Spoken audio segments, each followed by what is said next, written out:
নিম্নচাপ দুর্বল হলেও আজ দুপুর পর্যন্ত বৃষ্টির পূর্বাভাস। চট্টগ্রামে সরিয়ে নেওয়া হয়েছে পাহাড়ে বসবাসকারীদের। দিনরাতের কর্মযজ্ঞে দৃশ্যমান হচ্ছে মেট্রো রেলের একের পর এক স্টেশন। ডিসেম্বরে জাপানে 5 সেট কোচ তৈরি হলেই দেশে এনে ট্রায়াল রান। আজ মহা অষ্টমী, দেশে নেই কুমারী পূজার আয়োজন। পশ্চিমবঙ্গে ফিকে শারদোৎসব, বড় পর্দায় প্রতিমা দেখেই মেটাতে হচ্ছে স্বাদ।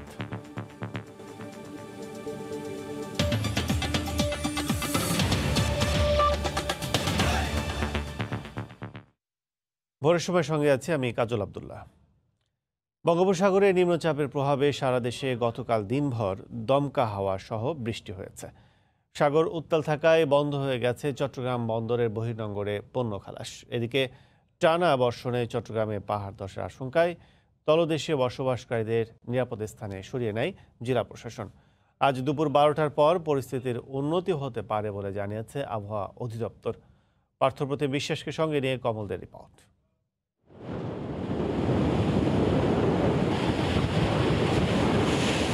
বঙ্গোপসাগরে সৃষ্ট নিম্নচাপের প্রভাবে সাগর বর্তমানে ভয়াবহ উত্তাল। বড় বড় ঢেউ আসছে পড়ছে বিস্তীর্ণ উপকূলে। জোয়ারের সময় সাগরের ছিল রুদ্ররূপ। সাগর উত্তাল থাকায় চট্টগ্রাম বন্দরের বহির্নোঙরে শুক্রবার সকাল থেকে পণ্য খালাস পুরোপুরি বন্ধ হয়ে যায়। লাইটারের জাহাজগুলোকে পতেঙ্গা উপকূলে এনে রাখা হয়েছে। বহির্নোঙরে পণ্য খালাসের অপেক্ষায় রয়েছে 50টির বেশি মাদার ভেসেল। আমাদের মোট কার্গোর 70% কিন্তু বহির্নোঙরেই ডেলিভারি হয় এবং লাইটার জাহাজগুলো সারা দেশে নিয়ে যায়। সেই কার্যক্রম এখন বন্ধ আছে আবহাওয়ার কারণে। গত 24 ঘন্টায় চট্টগ্রামে রেকর্ড পরিমাণ অর্থাৎ 182 মিলিমিটার বৃষ্টিপাত রেকর্ড করা হয়েছে, যা এই মৌসুমের সর্বোচ্চ বৃষ্টিপাত। এক্ষেত্রে আবহাওয়া অফিস বলছে শনিবার দুপুর পর্যন্ত এই অবস্থা বিরাজ করবে। নির্দেশ প্রদান করা যাচ্ছে। বন্দরনগরী চট্টগ্রামে মুষলধারা বৃষ্টির মধ্যে শুক্রবার সকাল থেকে বিভিন্ন পাহাড়ি এলাকায় লোকজনকে সরে যাওয়ার আহ্বান জানিয়ে মাইকিং করে জেলা প্রশাসন। লালখান বাজার, মতিঝর্ণা এবং ফিরোজ শাহ কলোনির কিছু কিছু পরিবারকে জেলা প্রশাসনের কর্মকর্তারা জোরপূর্বক আশ্রয় কেন্দ্রে নিয়ে আসে। মানুষ কিছু করে না, গরিব দুঃখের এখন কোথায় যাবে? এখন মনে করেন ওই কারণে ঝুঁকিপূর্ণের ভিতরে মনে করেন অবস্থাপন করতে হবে। ভাড়া কম, ছেলে মেয়ে বেশি, কাম কম, ওই কারণে থাকতেছে আর কি। এখানে বৃষ্টি আসলে দেখা যায় যে আমাদের জেলা প্রশাসনের পক্ষ থেকেই এই জায়গাগুলোতে তদারকি করতে হয়। আমরা এখানে এখন জোরপূর্বক যারা সরে যায়নি মাইকিংয়ের পরেও তাদেরকে কিন্তু আমরা অপসারণ করছি। দুপুরে জোয়ার আসার সাথে সাথে বাড়তে থাকে ঢেউয়ের মাত্রা। বিশাল আকৃতির ঢেউ আছড়ে পড়ে উপকূলে, আর তাই দুর্ঘটনা এড়াতে পতেঙ্গায় বেড়াতে আসা দর্শনার্থীদের সরিয়ে দেয় পুলিশ। কমল দে, সময় সংবাদ, চট্টগ্রাম। আবহাওয়ার খবর জানাতে এই মুহূর্তে ভোলার সদর রোড এলাকায় আছেন সহকর্মী নাসির উদ্দিন লিটন। সরাসরি চলে যাচ্ছে তার কাছে।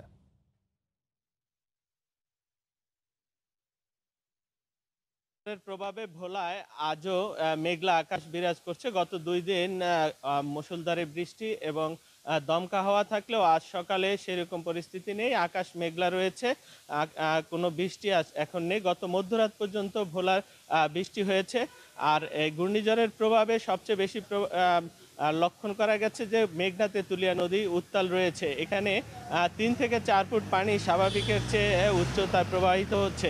আমরা ভোলার কুকরিমুকরি, ঢালচর, মনপুরা, কলাতলির চর, চর জহিরুদ্দিন সহ বিভিন্ন নিম্নাঞ্চলগুলোতে খবর নিয়ে দেখেছি যে সেখানে ব্যাপক জোয়ারের পানি উঠেছে।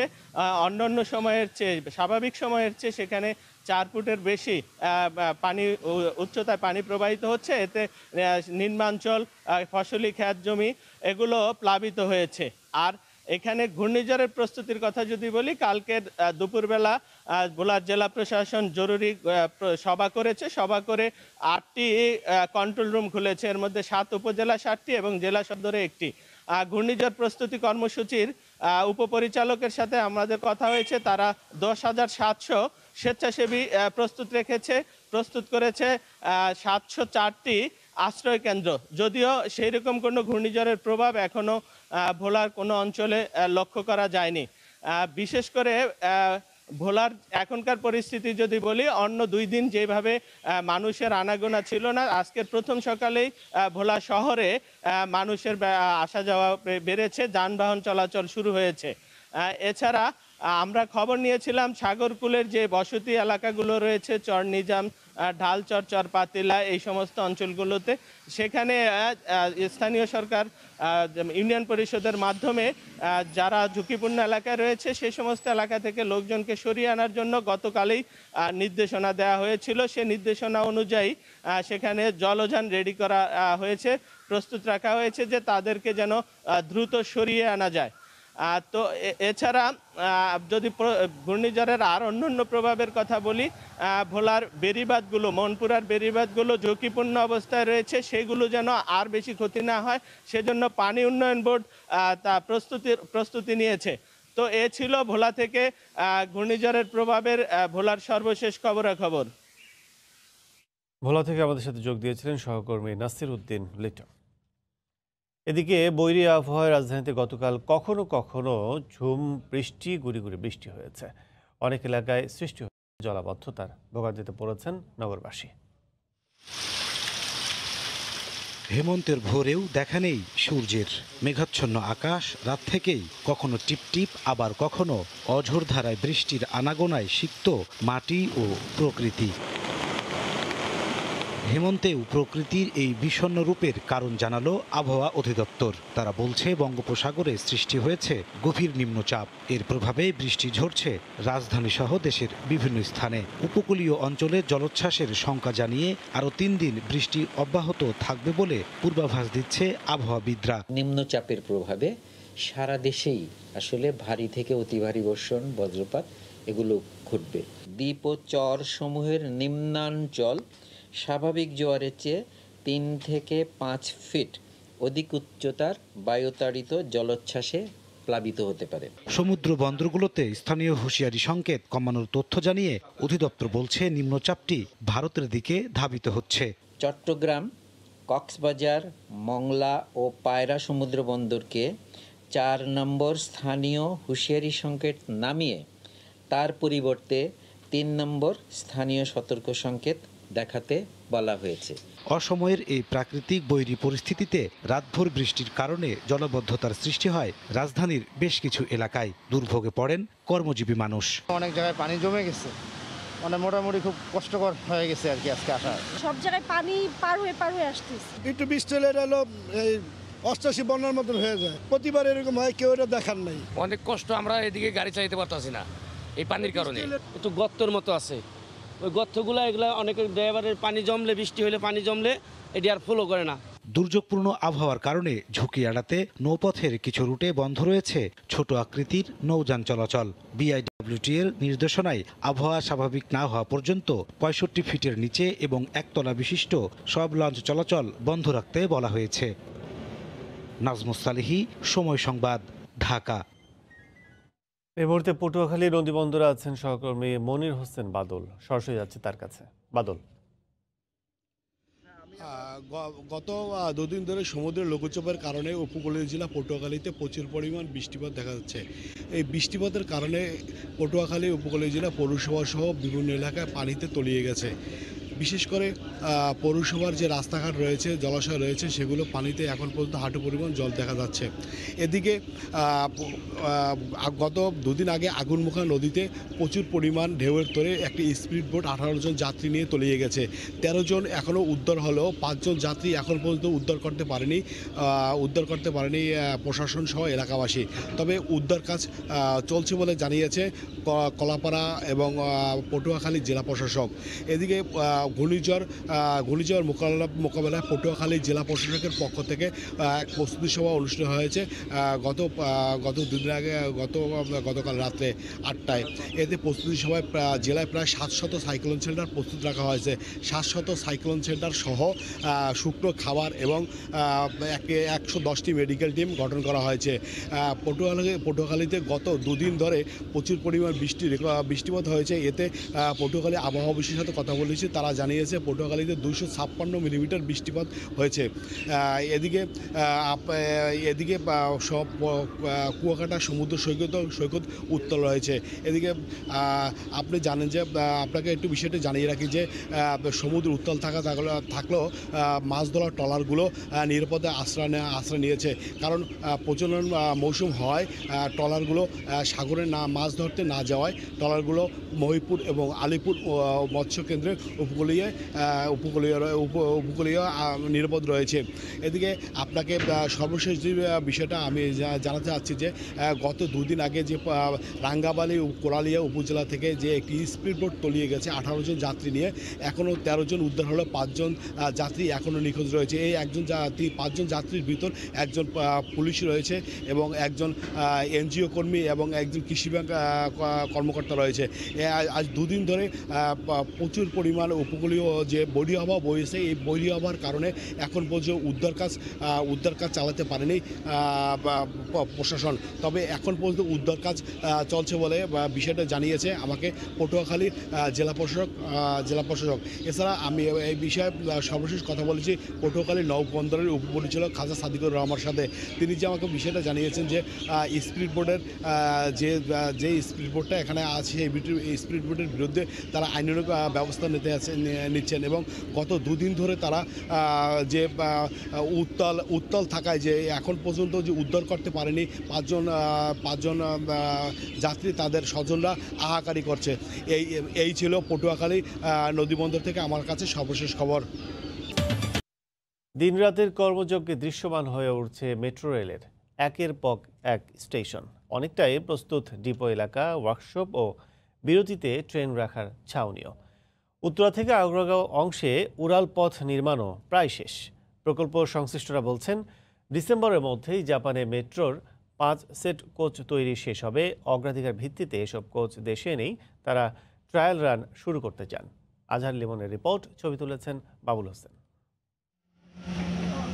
শহর যখন ঘুমায় তখন এমন কর্মব্যস্ততা মেট্রো রেল প্রকল্পে। এটি মেট্রো লাইনের 3 নম্বর অর্থাৎ উত্তরা দক্ষিণ স্টেশন। চলছে প্ল্যাটফর্ম নির্মাণের কাজ। সব মিলিয়ে স্টেশনে কাজ বাকি আছে মাত্র 4 ভাগের 1 ভাগ। ঘুম বলে কোনো কথা নাই, কাজের কোনো বিরতি নেই, কাজ চলতেই আছে। 102 থেকে 63 পর্যন্ত কাজ অলরেডি হয়ে গেছে। রেলের মতন একটা টলি বানাইছে, ওই লাইনের উপরে দিয়ে ওই টলিটা চলে।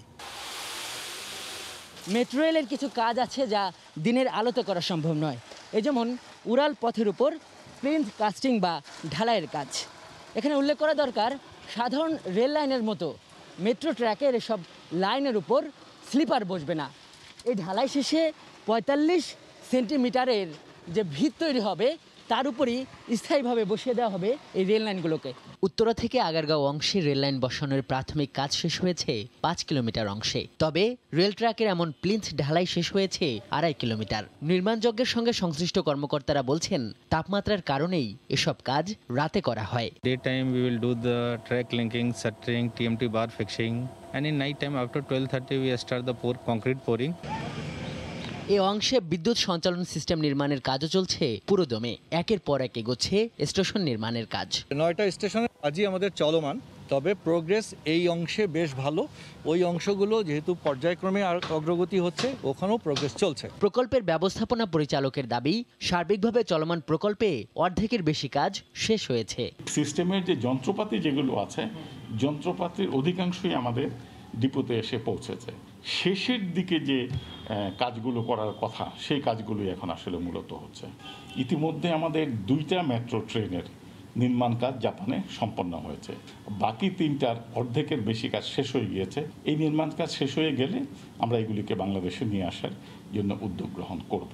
স্বাধীনতার সুবর্ণ জয়ন্তীতে পুরোপুরিভাবে মেট্রো রেল চালুর লক্ষ্যে কাজ চলছে বলেও জানান মেট্রো রেলের এই কর্মকর্তা। এটি মেট্রো রেলের ডিপো এলাকা। মেট্রো কোচগুলোর মেরামতের জন্য এরই মধ্যে এখানে বিশাল আকৃতির একটি ছাউনি নির্মাণ করা হয়েছে। একইভাবে এলাকায় চলছে ছোট বড় 52টি স্থাপনার নির্মাণ কাজ।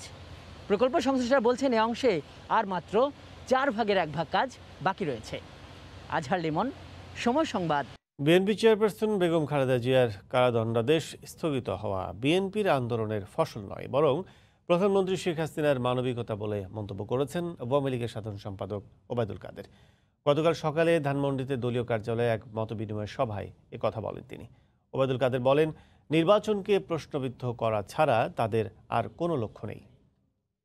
বেগম জিয়াকে মুক্ত করার জন্য এই বিএনপি এই ঢাকা মহানগরীতেও একটা বড় ধরনের বিক্ষোভ সমাবেশ করতে পারেনি। বেগম জিয়ার বয়সজনিত বিষয়টি চিন্তা করে তার যে কারাদণ্ডাদেশ স্থগিত করে 6 মাস 1 বছর তাকে মুক্ত করে দিয়েছেন। এটা বিএনপির আন্দোলনের ফসল না, এটা শেখ হাসিনার মানবিকতা এবং উদারতার বিষয়। প্রতীক বরাদ্দের পর ঢাকা 18 সংসদীয় আসনের উপনির্বাচনে আওয়ামী লীগ ও বিএনপি প্রার্থীরা গণসংযোগ শুরু করেছেন। উন্নয়নের প্রতিশ্রুতি দিয়ে তারা ভোট চেয়েছেন নিজ নিজ মার্কায়। গতকাল জুমার নামাজের পর রাজধানী উত্তরখান মাজার মসজিদের সামনে থেকে গণসংযোগ শুরু করেন আওয়ামী লীগ প্রার্থী হাবিব হাসান। এ সময় তার সঙ্গে ছিলেন বিপুল সংখ্যক কর্মী ও সমর্থক। গণসংযোগকালে নৌকা মার্কায় ভোট চান হাবিব হাসান। একই সময় উত্তরার 7 নম্বর সেক্টরে 1 নম্বর রোডের মসজিদের সামনে থেকে নির্বাচনী গণসংযোগ শুরু করেন বিএনপি প্রার্থী SM জাহাঙ্গীর হোসেন। দলীয় চেয়ারপারসনের উপদেষ্টা আমানুল্লাহ আমান সহ কর্মী সমর্থকরা অংশ নেন প্রচারণায়। আওয়ামী লীগের সভাপতিমণ্ডলীর সদস্য ও সাবেক স্বরাষ্ট্রমন্ত্রী সাহারা খাতুনের মৃত্যুতে ঢাকা 18 আসনটি শূন্য হয়। এই আসনে ভোট গ্রহণ অনুষ্ঠিত হবে আগামী 12 নভেম্বর। এক যুগেও পুরোপুরি চালু হয়নি অনলাইন জিডি বা সাধারণ ডায়েরি। যদিও 2009 সালে প্রায় সব থানায় চালুর পর 2017 তা বন্ধ হয়ে যায়। বর্তমানে মাত্র 3টি থানায় পাইলট প্রকল্প হিসেবে পাওয়া যাচ্ছে অনলাইন জিডির সুবিধা। জনসাধারণরা বলছে, একই তো যাওয়া আশায় ঝক্কি, তার উপর করোনা সংক্রমণ ঠেকাতে হলেও এই সুবিধা আবারও চালু করা উচিত। আশরাফুল ইসলামের ছবিতে আতিকুর রহমান তমালের রিপোর্ট। ব্যবসায়ী বাবুল ধানমন্ডি মডেল থানায় এসেছেন একটি জিডি করতে, কিন্তু থানায় আসার পর তিনি জানতে পারেন তাকে জিডি করতে হবে হাজারীবাগ থানায়। নামে মডেল হলেও ধানমন্ডিতে নেই অনলাইন জিডির সুবিধা।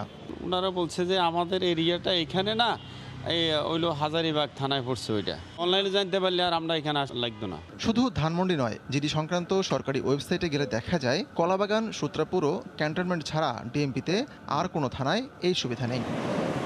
2009 সালে ঢাকায় থানা ছিল 41টি। তখন সব থানাতেই এই সুবিধা চালুর পর প্রথম 3 বছরে জিডির সংখ্যা দাঁড়িয়েছিল 5000-এরও বেশি। কিন্তু 17তে এসে অনলাইনে জিডি পদ্ধতি বন্ধ হয়ে যায়। ডিএমপির এই ঊর্ধ্বতন কর্মকর্তা বলছেন, যে ঘটনায় মামলা করা প্রয়োজন অনেক সময় ভুক্তভোগী সেটি জিডি করে পাঠিয়ে দেন। বেশিরভাগ ক্ষেত্রেই অনলাইন জিডি যেগুলো করে থাকেন সেগুলো ত্রুটিপূর্ণ হয়। আরেকটু যাচাই বাছাই করে বিশ্লেষণ করে আমরা পরবর্তীতে আমরা সিদ্ধান্ত নিব যে আমরা সবগুলো থানাতেই অনলাইন জিডি চালু করব কিনা। সব ধরনের জিডি আমরা অনলাইনে নিব নাকি বিশেষ বিশেষ কিছু ক্ষেত্রে চালু রাখবো, সেই বিষয়টাও বিবেচনা করা হবে। নগরবাসীর চাওয়া, করোনা সংক্রমণ ঠেকাতে হলেও এই সুবিধা আবার চালু করা উচিত। থানায় যেতে আসতে আমার আধা ঘন্টার টাইম নষ্ট হয়ে যাচ্ছে, সেই প্রেক্ষিতে সেই জিনিসটা আমি 5 মিনিটের ভিতরে শেষ করতে পারছি। এটাই তো সবচেয়ে বড় সুবিধা। আমি মনে করি যে ঢাকা শহরে যে বাকি থানাগুলি আছে সেগুলোকেও অনলাইন প্ল্যাটফর্মের মধ্যে আনা উচিত। আইনজীবীদের মতে, চলমান বাস্তবতায় এখন অনলাইনে আদালতে বসছে, তাই এটা এখন সময়ের চাহিদা। ভার্চুয়াল কোর্টের মাধ্যমে যেহেতু কোর্ট কাছারি চলছে, আমাদের লয়ারদেরকে যেতে হয় না, আমরা চেম্বারে বসে ভার্চুয়ালি কোর্ট করতে পারতেছি, জামিন করতে পারতেছি। তো সেক্ষেত্রে অনলাইনে জিডিটা ডিএমপির উচিত হবে যত দ্রুত সম্ভব এটা বাস্তবায়ন করা। যেসব ঘটনায় ভুক্তভোগীকে সামনাসামনি আনা প্রয়োজন, সেসব ক্ষেত্রে পুলিশ সেই ব্যক্তির সঙ্গে পরবর্তীতে যোগাযোগ করতে পারে বলেও মনে করেন অনেকে। আতিকুর রহমান তাওয়াল, সময় সংবাদ, ঢাকা। রাজধানীর আব্দুল্লাহপুরে জমে উঠেছে পাইকারি মাছের বাজার। সেখানে আছেন সহকর্মী শাহরিয়ার জামান দীপ। সরাসরি চলে যাচ্ছি তার কাছে। দীপ। কাজল, এই মুহূর্তে আমরা উত্তরার আব্দুল্লাহপুরের একটি মাছের আড়তে রয়েছে এবং এই মাছের যে আড়ত রয়েছে, আড়তের পাশে পাইকারি বাজার রয়েছে। এই মুহূর্তে আমরা সেখানে রয়েছে। এই পাইকারি বাজারে যারা রয়েছে তাদের সাথে আমরা কথা বলেছি। তারা যেটি বলছে যে এই বাজারটিতে বেশিরভাগ কিন্তু পাইকারি ক্রেতাই রয়েছেন, তারাই আছে, অনেকে খুচরা ক্রেতা এখানে আসেন। এবং এখানে আসার পর আমরা যেটি দেখতে পেয়েছি যে এই বাজারটি কিন্তু সূর্যের আলো অর্থাৎ ভোর হওয়ার সাথে সাথে কিন্তু ক্রেতার সমাগমে ভরে ওঠে। এবং তারা যেটি বলছে 9টা থেকে 10টা পর্যন্ত এই মাছের যে পাইকারি বাজারটি রয়েছে সেই বাজারটি এখানে চলে। তা আমরা দেখতে পেয়েছি যে বিভিন্ন ধরনের মাছ কিন্তু এখানে রয়েছে, বিভিন্ন দোকানদার সাজিয়ে বসেছে। এবং আজকে যেই তথ্যটি তারা আমাদেরকে দিয়েছে যে গতকালকে সারাদিন বৃষ্টি হওয়ার কারণে কিন্তু আজকে মাছের পরিমাণ কিছুটা কম, যার কারণে গতকালকে থেকে কিন্তু 50 থেকে 100 টাকা মাছের প্রকারভেদে বেড়ে গেছে। এবং তারা বলছে যে আজকে কিন্তু ক্রেতাও গতকালকের থেকে অনেক কম, যার কারণে কিন্তু এই বাজারে কিছুটা প্রভাব পড়ছে। আমরা দেখতে পেয়েছি যে বেশিরভাগ ক্ষেত্রে ছোট যে মাছগুলো রয়েছে সেই মাছগুলোর দাম কিন্তু কিছুটা বেড়েছে, যদিও এখানে বিক্রেতারা বলছে বড় যে মাছগুলো রয়েছে সেই মাছগুলো কিন্তু গতকালকে যে দাম ছিল সেই দামটি রয়েছে। তবে তারা বেশিরভাগ ক্ষেত্রে যেটি বলছে যে গতকালকে বৃষ্টি হওয়ার কারণে মাছ কম ধরা পড়েছে, যার কারণে কিন্তু আজকে মাছের দাম কিছুটা বেড়ে গিয়েছে। আমরা একটু কথা বলতে চাই এখানে যারা ক্রেতা রয়েছে তাদের সাথে। আপনি একটু বলবেন মাছের দাম তো বেশি এখন, বৃষ্টির দিন। এই তো মিশালি মাছ বেচতেছি 250, চিংড়ি 400, গুতুম 250, চান্দা 150, বোয়াল মাছ 400। গতকালকে এই মাছের দামটা কিরকম ছিল? গতকালকে থেকে আজকে কি ধরনের বাড়ছে? বৃষ্টির জন্য বাড়তি, গতকালকে কম ছিল, বৃষ্টির জন্য কম ছিল। আজকে 50 টাকা কেজিতে বাড়তি, প্রতি মাসে 50 টাকা। বিক্রেতারা যেমন বলছিলেন যে গতকালকে থেকে আজকে কিন্তু দাম বেড়েছে। তারা যেটি বলছেন যে গতকালকে সারাদিন বৃষ্টি হয়েছিল, যার কারণে আজকে মাছ কিছুটা কম রয়েছে বাজারে, এই কারণেই কিন্তু মাছের দামটি বৃদ্ধি পেয়েছে। যদিও আমরা সকাল থেকে দেখতে পেয়েছি যে ক্রেতারা কিন্তু আসছেন এবং তারা যেটি বলেছে যে এই আবদুল্লাপুরে যে মাছের বাজারটি রয়েছে এই বাজার থেকে মাছ কিনে নিয়ে আশেপাশের যে বিভিন্ন ছোট বাজারগুলো রয়েছে বা বিভিন্ন জায়গায় কিন্তু এই মাছগুলো নিয়ে যাওয়া হয়। আপনি একটু বলবেন যে আপনার কাছে কি কি মাছ রয়েছে এবং মাছের দামগুলো গতকালকের তুলনায় আজকে কিরকম? গতকালকে তুলনায় আজকে কেজিতে 20 টাকা 30 টাকা বেশি আছে। আর মাছ আমার এখানে মাছ সব দেশাল মাছ আছে, চাষের মাছ আছে, পুকুরে চাষ করা মাছ আছে, তারপরে নদীর মাছ আছে, সব আইটেমের মাছ আমার এখানে আসে। এই দামটা বেশি হওয়ার কারণটা এটা আজকে আজ 2 দিন নিম্ন সপ্তাহ আবহাওয়া বৃষ্টি হয়েছে, মাছ কম ধরা পড়েছে, এই কারণে। বিক্রেতা ঠিক যেমনটি বলছে, আমরা একটু ক্রেতার সাথে কথা বলতে চাই, কয়েকজন ক্রেতার সাথে। আপনি একটু বলবেন আমাদেরকে, আপনি তো মাছ কিনতে আসছেন, মাছের দাম কিরকম দেখতেছেন? মাছের দাম কি কালকে বেশি গেছি, আজ সস্তা আছে, এই জন্য দাম বলো জি। আজকে আপনার কালকে মাছ দাম কম ছিল আর আজকে আপনার মাছের দাম বেশি, প্রচুর বেশি। তার জন্য আমরা মাছ লইতে পারতেছি না, হকারগুলা সবাই চিন্তা করতেছে কি করে কি করবো। মাছের দাম বেশি, তারা কি বলতেছে বিক্রেতারা? মাছের দাম তো অনেক বেশি, বুঝছেন, মাছ ধরা পড়ে না, আরো বৃষ্টির জন্য, করোনা তো এর লেগে আরো দাম বেশি, কিসের জন্য বোঝা যাইতেছে না, কিন্তু বুঝছেন।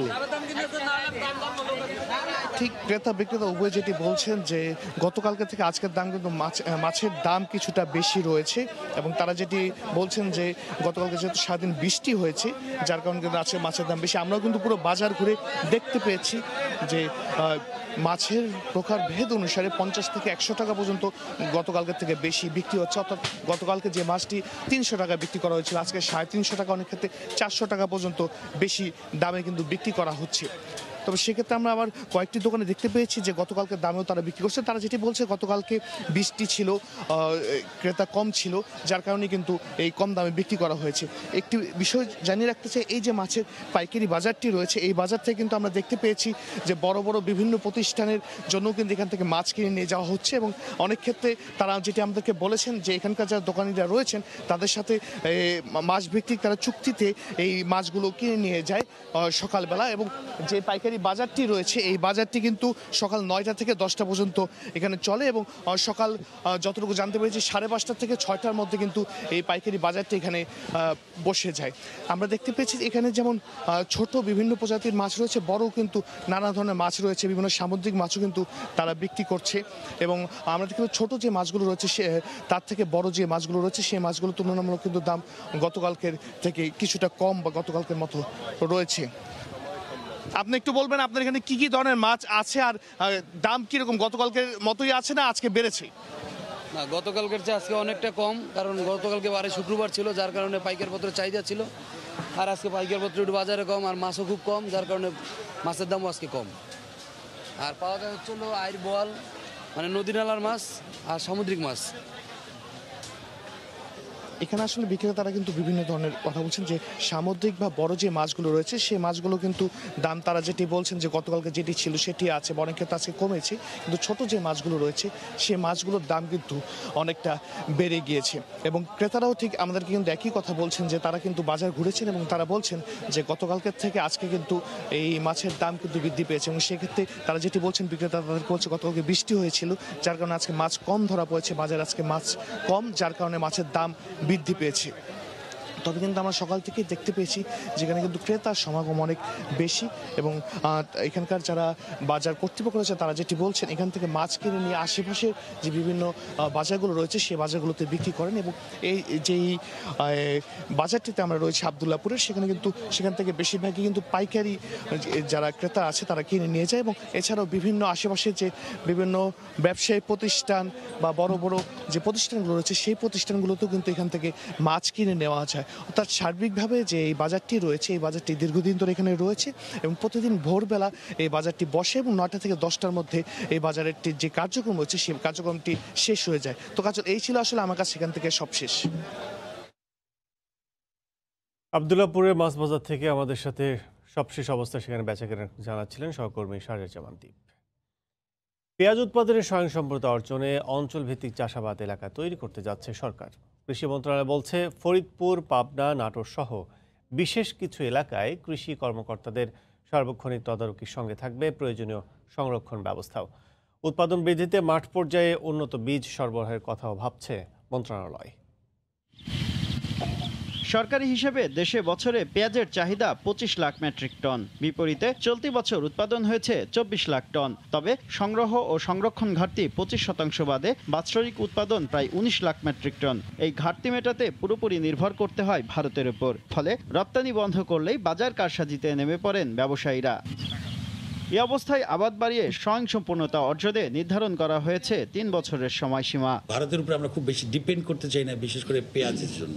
আমাদের একটাই টার্গেট যে আগামী 3 বছরের মধ্যে আমরা যেন পেঁয়াজে স্বয়ংসম্পূর্ণ। পরপর 2 বছর ভালো দাম পেয়ে পেঁয়াজ আবাদে উৎসাহী কৃষকরাও। বন্যার পানি নেমে যাওয়ার পর পাবনা, নাটোর জেলায় শুরু হয়েছে মুড়ি কাটা পেঁয়াজ রোপণ। গত বছর লাগাইছিলাম 8 বিঘা, এবার গত বছর ভালো দাম পাইছি, এই জন্য এবার 12 বিঘা লাগাতে চাইছি। আমাদের সরকার যদি ভারতের অন্য কিছু যদি না আনে তা আমরা আশা করছি যে সবকিছু বেশি বেশি আবাদ করব। এবার পাবনা, ফরিদপুর, রাজশাহী, নাটোর, কুষ্টিয়া সহ 14টি জেলায় প্রায় 2 লাখ হেক্টর জমিতে পেঁয়াজ চাষ হয়েছে। উৎপাদন আরও বাড়াতে এই জেলাগুলোতে ক্রপিং জোন স্থাপনের উদ্যোগ নিয়েছে সরকার। আমাদের যে পরিকল্পনাগুলো বললাম 3 বছরের মধ্যে উল্লেখযোগ্য উৎপাদন বাড়ানো, কেন আমাদের আমদানি নির্ভরতা না থাকে, তার মধ্যে একটা অংশ আছে আপনি যে কথাটা বললেন, পাবনা, ফরিদপুর, আরো কিছু অংশ নিয়ে বিভিন্ন জায়গায় যেগুলোতে বেশি হচ্ছে। গত বছর ভারত পেঁয়াজ রপ্তানি বন্ধ করার পর দেশের বাজারে দাম ওঠে কেজিতে 250 টাকা, আর চলতি বছর আবারও রপ্তানি বন্ধের কারণে দাম 100 টাকায় ঠেকে। শুভ খান, সময় সংবাদ, ঢাকা। করোনা সংকটে হাট বন্ধ থাকায় কাপড় বিক্রি না হয় অস্তিত্ব সংকটে পড়েছে পাবনার তাঁত শিল্প। লোকসানের বোঝা মাথায় নিয়ে এরই মাঝে বন্ধ হয়ে গেছে অধিকাংশ তাঁত। চালু থাকা তাঁত কলগুলোও পুঁজি সংকটে চলছে খুঁড়িয়ে খুঁড়িয়ে। বেকার হয়ে পথে বসার উপক্রম মালিক ও শ্রমিকরা। পাবনা থেকে এস এ আসাদের পাঠানো তথ্যের রিপোর্ট। তাঁত সমৃদ্ধ পাবনার দুগাছি গ্রাম। সারাদিন হস্তচালিত ও যান্ত্রিক তাঁতের খটখট শব্দে কর্মমুখর গ্রামটির অধিকাংশ তাঁতকলেই এখন বন্ধ। যেগুলো চলছে সেসব কারখানার বন্ধ পড়ে থাকা এসব তাঁতগুলোই জানান দিচ্ছে বর্তমান অবস্থার হাল। করোনায় এবছর বেচাকেনা হয়নি গত নববর্ষ ও 2 ঈদেই। দুর্গাপূজাতেও শাড়ি লুঙ্গি নিতে আসেনি ব্যাপারীরা। এসব উৎসব সামনে রেখে ব্যাংক ঋণ নিয়ে তৈরি পণ্যগুলো অবিক্রিত থাকায় বেড়েছে লোকসানের বোঝা। কেউ বা কম দামে বিক্রি করে হারিয়েছেন পুঁজিও। ক্রমাগত লোকসান আর করোনার প্রভাব কাটিয়ে উঠতে এই শিল্পের সাথে জড়িতরা আপ্রাণ চেষ্টা চালিয়ে যাচ্ছেন। সুতার দাম বৃদ্ধি, রঙের দাম বৃদ্ধি, যে রং ছিল 3000 টাকা সেটা 9000 টাকা, 10,000 টাকা। সঠিকভাবে দিতে পারতেছে না, খাওয়া দাওয়া নাই, টাকা পয়সার সমস্যা, সব দিকেই সমস্যা। তাঁতি বন্ধ হয়ে গেছে, এখন আমরা 8-10 জন কাজ করতেছি, এখন আমাদেরও কাজ নেয় অবস্থা। লোন নাই, তারপরে ব্যাংকে গেলেও ধরেন অনেক কাহিনী দলিল দিয়ে আসো, ব্যাংক লোন দিচ্ছে না। তাঁত সংশ্লিষ্টদের অভিযোগ, করোনায় সরকারের দেয়া প্রণোদনা পৌঁছায়নি তাদের হাতে। কয়েক গুণ বেড়েছে রং, সুতা সহ কাঁচামালের দাম। তাঁত মালিকরা ব্যবসা গুটিয়ে নেয় কর্মহীন শ্রমিকেরা। প্রণোদনা তো দিচ্ছে, অনেকই করেছে, সহযোগিতাটা তো আমাদেরকে পাইতে হবে, আমরা কার কাছে যাব? তবে তাঁত শিল্পকে টিকিয়ে রাখতে প্রণোদনা, ব্যাংক ঋণ সহ প্রয়োজনীয় সহায়তা দেওয়ার আশ্বাস দেন জেলা প্রশাসক। যারা আমাদের এই তাঁত শিল্পের সঙ্গে জড়িত আছে তারা যদি ব্যাংকগুলোতে যোগাযোগ করে এবং ইন কেস অফ এমার্জেন্সি তারা যদি কোথাও গিয়ে ব্যাংকের লোনের সহায়তা না পান, সেক্ষেত্রে আমার সঙ্গেও যোগাযোগ করতে পারেন, আমাকে আবেদন করতে পারেন। আমরা কিন্তু ইন্ডিভিজুয়াল কেস টু কেস সেগুলো পরীক্ষা করছি এবং ব্যাংকগুলোকে আবার বলেও দিচ্ছি। পাবনায় প্রায় 2.5 লাখ তাঁত থাকলেও বর্তমানে সচল 1/3। এই শিল্পের সাথে প্রত্যক্ষ ও পরোক্ষভাবে প্রায় 7 লাখ মানুষ জড়িত। সময় সংবাদ, পাবনা। বৈরী আবহাওয়ায় বিপাকে পড়েছেন পর্যটকরা। অনেকেই নির্দেশনা না মেনে নেমে পড়েছেন কক্সবাজার সমুদ্র সৈকতে। তবে পর্যটকদের সতর্ক করতে সার্বক্ষণিক দায়িত্ব পালন করছে লাইফগার্ড কর্মীরা। বিস্তারিত জানাচ্ছেন সুজাউদ্দিন রুবেল। বৈরী আবহাওয়া, সাগর উত্তাল, জোয়ারের পানি স্বাভাবিকের চেয়েও 3 থেকে 4 ফুট উচ্চতায় প্রবাহিত হচ্ছে, যার কারণে বিশাল বিশাল ঢেউ আছড়ে পড়ছে উপকূলে। সতর্কতা হিসাবে সৈকতে টাঙানো হয়েছে লাল পতাকা। বৈরী আবহাওয়ার মাঝেও সাপ্তাহিক ছুটির দিন হওয়ায় বিপুল সংখ্যক পর্যটক ভিড় করেছে সৈকতে। অনেকেই নির্দেশনা না মেনে নেমে পড়ছেন সৈকতে। আসলে আনন্দের কাছে ভয় কোনো ব্যাপারই না। আমার সবসময় ইচ্ছা ছিল যে যখন ঝড় হবে, বৃষ্টি হবে, এরকম কোনো টাইমে বিচে চলে আসা। জানতাম যে আবহাওয়া খারাপ, এতটা খারাপ এটা আশা করি নাই। অনেকক্ষণ ধরে আমরা হোটেলের ভিতর বন্দি ছিলাম, তারপরেও এই বন্দি থেকে আমরা মুক্ত হয়ে এখন মুক্ত পরিবেশে পৃথিবীর দীর্ঘতম সমুদ্র সৈকতের পরিবেশ এবং সমুদ্রের ঢেউ অবলোকন করতেছি আমরা। পর্যটক আগমনের উপর নির্ভর করে সংসার চলে সৈকতের ফটোগ্রাফার ও হকারদের, কিন্তু বৈরী আবহাওয়ার কারণে বিপাকে পড়েছেন তারাও। পর্যটক আসছে, আসা হোটেল থেকে নামতে পারতেছে না, বিচ আসতে পারতেছে না, মাইকিং করে দেওয়া হয়েছে। ওয়াটার বাইক, বিচ বাইক, কিটকট সব কিছু বন্ধ করে দিছে, আর আমাদের সমস্যা। সাগর উত্তাল ও সতর্ক সংকেত থাকায় সৈকতে পর্যটকদের নামতে নানা নির্দেশনার পাশাপাশি মাইকিং করা হচ্ছে বলে জানিয়েছে লাইফগার্ড কর্মীরা। আমরা সবাইকে নিষেধ করতেছি আপাতত পানিতে না নামার জন্য, কারণ এখন যদি পানিতে কেউ নামে তাহলে যে কোনো সময় বিপদগ্রস্ত হতে পারে। বৈরী আবহাওয়ার কারণে কক্সবাজার সেন্ট মার্টিন নৌ রুটে পর্যটকবাহী জাহাজ চলাচল বন্ধ থাকায় সেন্ট মার্টিনে ভ্রমণে গিয়ে আটকা পড়েছেন 450 শতাধিক পর্যটক। সুজাউদ্দিন রুবেল, সময় সংবাদ, কক্সবাজার। বিলুপ্তির পথে বাংলাদেশের মিঠা পানির ডলফিন। গত 2.5 বছরে হালদা নদীতেই 28টি ডলফিনের মৃত্যু হয়েছে। মূলত ইঞ্জিন চালিত বোটের আঘাত সহ মূল্যবান চর্বির লোভে হালদা নদীতে ডলফিন হত্যা করা হচ্ছে বলে অভিযোগ গবেষকদের। আশরাফুল আলম মামুনের ক্যামেরায় বিস্তারিত জানাচ্ছেন পার্থপ্রতিম বিশ্বাস। চট্টগ্রামের হালদা নদীতে বিচরণ গাঙ্গেয় প্রজাতির ডলফিনের, স্থানীয়ভাবে যা শুশুক নামে পরিচিত। International union for conservation of nature এই ডলফিনকে অতি বিপন্ন প্রজাতির লাল তালিকায় রেখেছে। বিশ্বের বিভিন্ন নদীতে অতি বিপন্ন প্রজাতির এই ডলফিন আছে 1100টি, এর মধ্যে হালদাতে আছে 166টি। কিন্তু 2017 সালে সেপ্টেম্বর থেকে এই পর্যন্ত 28টি ডলফিনের মৃত্যু হয়েছে। সবশেষ 13 অক্টোবর 30 কেজি ওজনের একটি ডলফিনের ক্ষতবিক্ষত মৃতদেহ উদ্ধার করা হয়। এই ডলফিনগুলো রক্ষা করার জন্য প্রশাসন, স্থানীয় জনসাধারণ, জনপ্রতিনিধি সব মানুষ যদি এগিয়ে আসে, হালদার এই ডলফিন রক্ষা হবে এবং এটা হালদার এই ডলফিনে যে বিরল প্রজাতির ডলফিনগুলো রক্ষা পাবে। ইঞ্জিন চালিত বোটের আঘাত, জেলেদের মাছ ধরার জালে আটকা পড়ার পর জেলেরা ও মূল্যবান চর্বির লোভে দুর্বৃত্তরা ডলফিন হত্যা করছে বলে জানান এই হালদা গবেষক। এই ডলফিনের তেল থেকে বিভিন্ন রকমের ঔষধ তৈরি করা হয়। তাছাড়াও এটা ওই বিভিন্ন বড়শির, অন্যান্য মাছের বড়শির জন্য টোপ হিসেবে ওই ডলফিনের তেলটাকে ব্যবহার করে। এই জন্য কিছু ডলফিন যখন ধরা পড়ে তখন তারা কী করে চামড়াটা কেটে চর্বিটা নিয়ে ফেলে, চর্বিটা নিয়ে এটাকে তেল বানায়, তেলগুলো বিক্রি করে। হ্যাঁ, এই একটা কুসংস্কার। এবং একটা হচ্ছে এই ইঞ্জিন চালিত নৌকার আঘাত, আর একটা জালে আটকে যাওয়া। এই 3টা কারণে আসলে মূলত ডলফিনগুলো মারা যাচ্ছে। সাধারণ মানুষকে সচেতন ও দূষণ কমানো গেলে বিপন্ন প্রজাতির এই ডলফিনকে বাঁচিয়ে রাখা সম্ভব বলে মনে করেন বন বিভাগের বন্যপ্রাণী সংরক্ষণ অধিদপ্তরের এই কর্মকর্তা। যারা ভিজিট করতেছি, যারা দেখতেছি, যারা নদীপথে চলাচল করি, যেখানে মানুষকে যদি বোঝাতে পারি, আমরা বলতে পারি, এটার গুরুত্ব যদি বোঝাতে পারি, তাহলে আশা করি আমরা ডলফিনকে রক্ষা করতে পারবো। দেশের ১২ প্রজাতির ডলফিনের মধ্যে শুধুমাত্র স্বাদুপানির ডলফিন রয়েছে ২ প্রজাতির, গাঙ্গেয় ও ইরাবতী ডলফিন। পার্থপ্রতিম বিশ্বাস, সময় সংবাদ, চট্টগ্রাম। ভোরের সময় আরও থাকছে। বাইডেনের পুরো পরিবারই দুর্নীতিবাজ। ফ্লোরিডায় জনসভায় মন্তব্য ট্রাম্পের। বিনামূল্যে ভ্যাকসিন দেওয়ার প্রতিজ্ঞায় ভোট টানার চেষ্টা ডেমোক্র্যাট প্রার্থীর।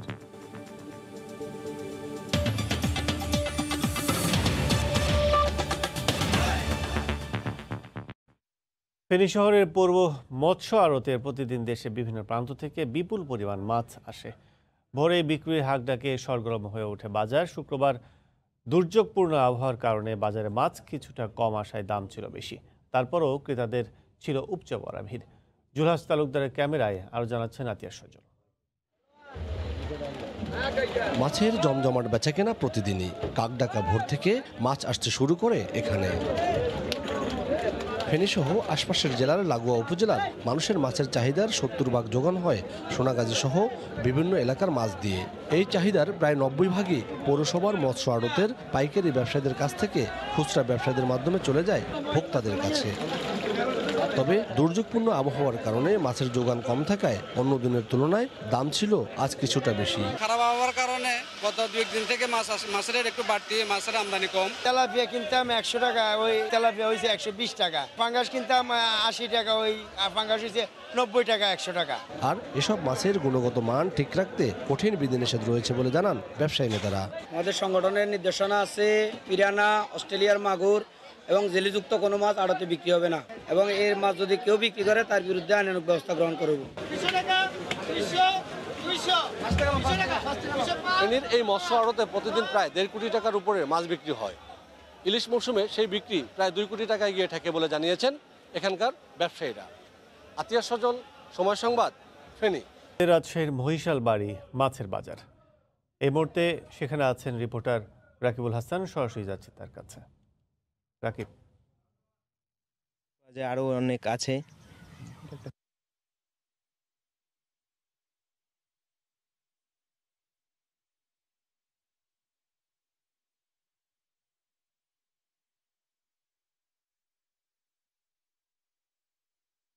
আমরা চলে যাচ্ছি এক জুবাইরের কাছে কামারপাড়ায়। সেখানে আছেন তিনি।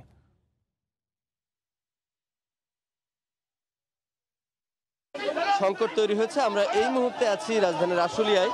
এখানে কামারপাড়া পাইকারি সবজির আড়তগুলোতে আমি এসেছি এবং এখানে আমরা যেটি দেখতে পাচ্ছি যে ক্রেতা বিক্রেতাদের হাটটা কিন্তু বেশ একটা মানে সরগরম অবস্থা। কারণ হলো ধরেন পণ্য যদি কম হয় সেক্ষেত্রে ক্রেতা যদি বেশি হয় তাহলে স্বাভাবিকভাবেই সেখানে একটু ভিড়ভাড়টা বেশি হবে, কিংবা পণ্য কিনতে ক্রেতাদের ভিড় বেশি হবে। আমরা মরিচের খবর দেখছিলাম যে আসলে কিছুটা এই বাজারে যে পরিমাণ মরিচ আসে, আজকে সকালে আমরা ব্যবসায়ীদের সঙ্গে কথা বললাম, তারা আমাদেরকে বলছেন যে কিছুটা কম সরবরাহ দেখা যাচ্ছে।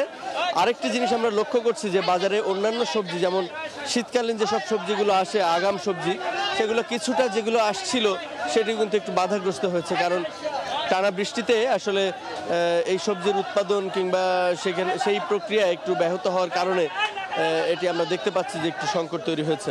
বাজারের মূল বিষয়টি আমরা দেখছি যে এই বাজারটি যথেষ্ট বড় বাজার এবং এখানে সব ধরনের সবজি সবসময় পাওয়া যায়।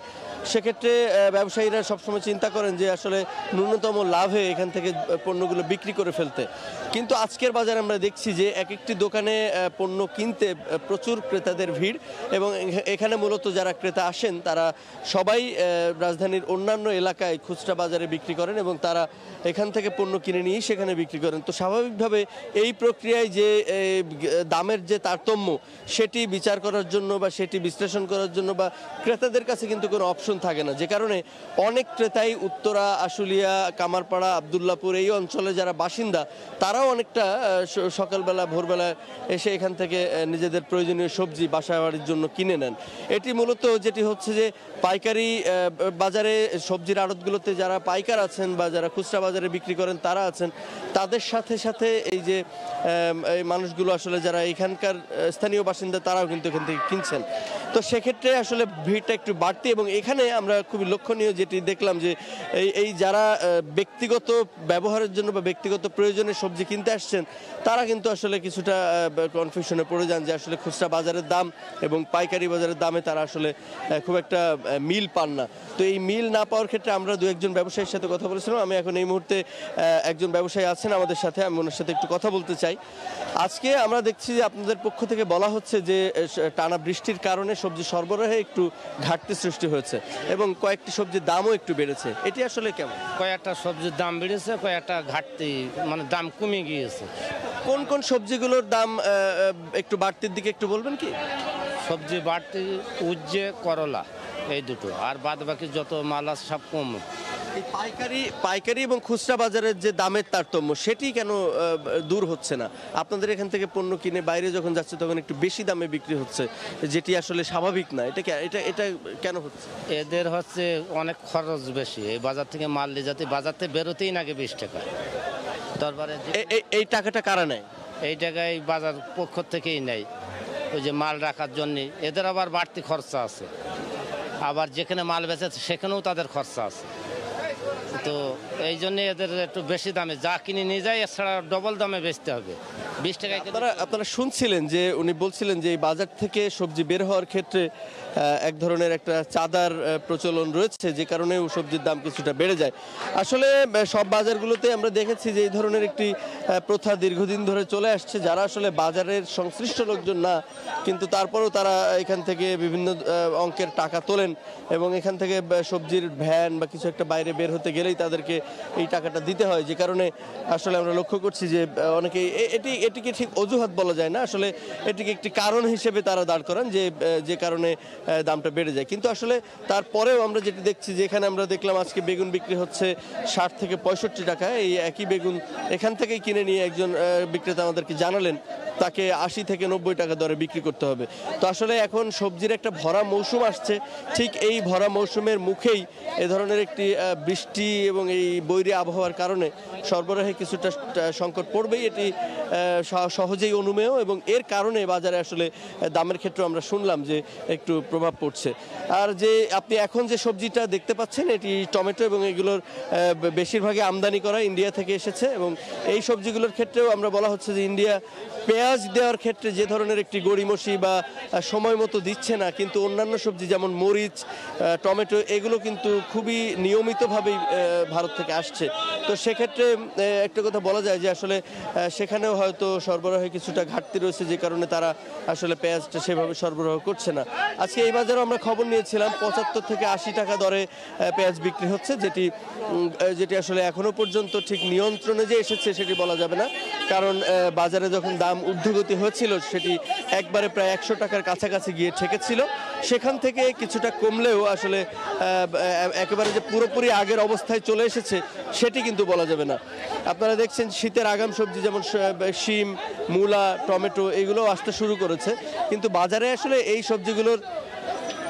সবজিগুলোর সরবরাহে যে স্বাভাবিক অবস্থা সেটি রাখতে গেলে আসলে উৎপাদন এবং জেলার বিভিন্ন জায়গা থেকে, দেশের বিভিন্ন জেলা থেকে এই পণ্যগুলো আসার ক্ষেত্রে যে ব্যবস্থা সেটি করতে হবে। কারণ এই ধরনের যদি বৈরী আবহাওয়া থাকে তাহলে কিন্তু আসলে যেসব জায়গায় ফেরি পার হয়ে পণ্য আনতে হয় ঢাকায়, সেখানেও কিন্তু একটু সংকট তৈরি হচ্ছে। আরেকটি বিষয় আমরা লক্ষ্য করছি যে বাজারে যখন এক ধরনের অর্থের যে লেনদেন সেটি কিন্তু বাজারে যথেষ্ট পরিমাণ হচ্ছে। এবং বাজারগুলোতে আমরা লক্ষ্য করছি যে আমরা আসার পরে দেখলাম যে বাজারগুলোতে প্রচুর মানুষের ভিড়, এবং এখানে করোনা সংকটের মধ্যে যে এই ধরনের বাজার ব্যবস্থা চলছে সেক্ষেত্রে যে ন্যূনতম স্বাস্থ্যবিধি মেনে চলা সেটি কিন্তু আমরা খুব একটা দেখছি না, কারণ বাজারের কারো মুখেই মাস্ক নেই এবং প্রত্যেকেই কিন্তু আসলে একটা অরক্ষিত অবস্থায় চলাফেরা করছেন, কেনাকাটা করছেন। তো আমার কাছে কাজল, আশুলিয়ার কামারপাড়া পাইকারি সবজির আড়ত থেকে এই ছিল সবশেষ। পরবর্তীতে হয়তো আপনাদেরকে আরও তথ্য আগে জানিয়েছিলাম জমে উঠেছে রাজশাহীর মহিশালবাড়ি মাছের বাজারে। এই মুহূর্তে সেখানে আছেন রিপোর্টার রাকিবুল হাসান, সরাসরি চলে যাচ্ছে তার কাছে। রাকিব। কাজল, আপনাকে ধন্যবাদ। আমরা রাজশাহীর গোদাগাড়িতে মহিশালবাড়ি এলাকায় যে রেলবাজারে যে মাছের বাজারটি রয়েছে সেখানে আমরা আছি। এটি অনেক পুরনো একটি মাছের বাজার এবং সব থেকে রাজশাহীতে বলা চলে যে নদীর মাছ পাওয়ার ক্ষেত্রে এই বাজারটি কিন্তু অনেক বেশি সমৃদ্ধ। এবং আমরা ভোর থেকেই দেখছি যে যেহেতু পাশেই পদ্মা নদী, সেই পদ্মা নদী থেকে বিভিন্ন ধরনের খুচরা মাছ থেকে বড় মাছও কিন্তু আসলে এখানে আসছে এবং স্থানীয় যারা খুচরা ব্যবসায়ী আছেন তারা এখানে এটার বেচাকেনা করেন। এর পাশাপাশি রাজশাহী, চাঁপাইনবাবগঞ্জ এবং এর আশপাশের যে সমস্ত উপজেলাগুলো আছে সেখান থেকে কিন্তু যারা পাইকার তারা এখানে আসেন, এখান থেকে মাছ কেনেন এবং যেহেতু এখানে নদীর মাছটি সব থেকে বেশি পাওয়া যায় সেই কারণে কিন্তু এখান থেকে ঢাকা সহ অন্যান্য জায়গাতেও কিন্তু যায় বলে এখানকার যারা আড়তদাররা তারা কিন্তু আমাদেরকে জানিয়েছেন। আমরা এখানে ভোর থেকেই দেখছি আসলে অনেক বেশি সমাগম এখানে যারা ক্রেতা বিক্রেতা আছে তাদের, এবং তারা এর পাশাপাশি স্থানীয়ভাবে যে সমস্ত পুকুরে মাছ চাষ করছেন তেলাপিয়া সহ রুই, কাতল সেই সমস্ত মাছও কিন্তু আসলে এখানে নিয়ে আসা হয়। রাজশাহীতে গেল সপ্তাহে কিন্তু আসলে মাছের দাম যেমনটি আসলে ছিল খানিকটা কমতি, তবে গেল 2 দিনে আসলে বৈরী আবহাওয়ার কারণে এখানে জেলেরা বলছেন তারা মাছ শিকার করতে না পারার কারণে খানিকটা দাম বেড়েছে, তবে তুলনামূলকভাবে সেই দামটি আসলে খুব বেশি নয় বলে তারা দাবি করছেন। এবং এখানে আমরা দেখাতে পাচ্ছি যে খানিকটা নদীর এই সমস্ত পাঙাশ এবং যে বাঘার মাছ সেগুলো কিন্তু এখন এখানে নিলাম চলছে এবং নিলামের মধ্য দিয়ে কিন্তু এখানকার যারা বাইরে থেকে এসেছেন ক্রেতারা তারা কিন্তু এইটি আসলে কেনার প্রতিযোগিতায় আছেন।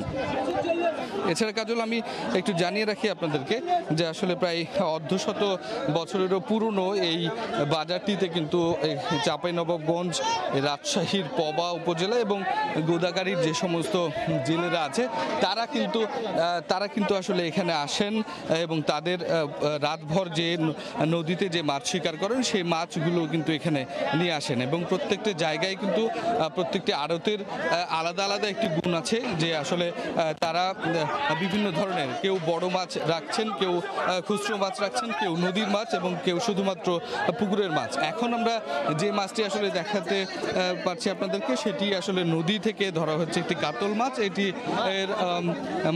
এখানে হচ্ছে এই মাছটির আসলে একটু পরে হাঁকডাক শুরু হবে এবং সেটি আসলে নিলামের মধ্য দিয়ে যিনি সর্বোচ্চ দাম বলবেন তিনি আসলে কিনতে পারবেন। এইরকম কিন্তু এই বাজারটিতে 2 বেলা সকালে এবং বিকেলের দিকে কিন্তু নদীর মাছটি বিশেষ করে পাওয়া যায় এবং এই মাছ কেনার জন্য কিন্তু দূর দূরান্ত থেকে যারা কিনা শুধুমাত্র ব্যবসায়িক উদ্দেশ্য না নিজে খাবার উদ্দেশ্যে কেনেন তারাও কিন্তু এখানে আসেন এবং এখান থেকে তারা সেটি দরদাম করে কিন্তু কেনেন।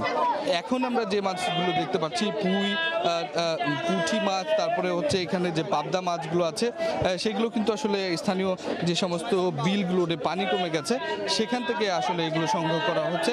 জেলেরা সেখান থেকে এটি শিকার করে তারপরে হচ্ছে নিয়ে এসেছেন। তো এইরকমভাবে কিন্তু 2 বেলা কিন্তু আসলে মাছ এখানে বেচাকেনা হচ্ছে। প্রায় প্রত্যেক দিন প্রায় 80 লাখ টাকার ওপরে মাছ বেচাকেনা হচ্ছে এবং এখন যেহেতু নদীর পানি শুকাচ্ছে সে কারণে কিন্তু নদীর মাছটা আসলে এখানে অনেক বেশি বলে আমাদেরকে জানিয়েছে এখানকার ব্যবসায়ী এবং আড়তদাররা। কাজল, আপনাকে আরেকটি বিষয় একটু জানাতে চাই এই বাজার সম্পর্কে।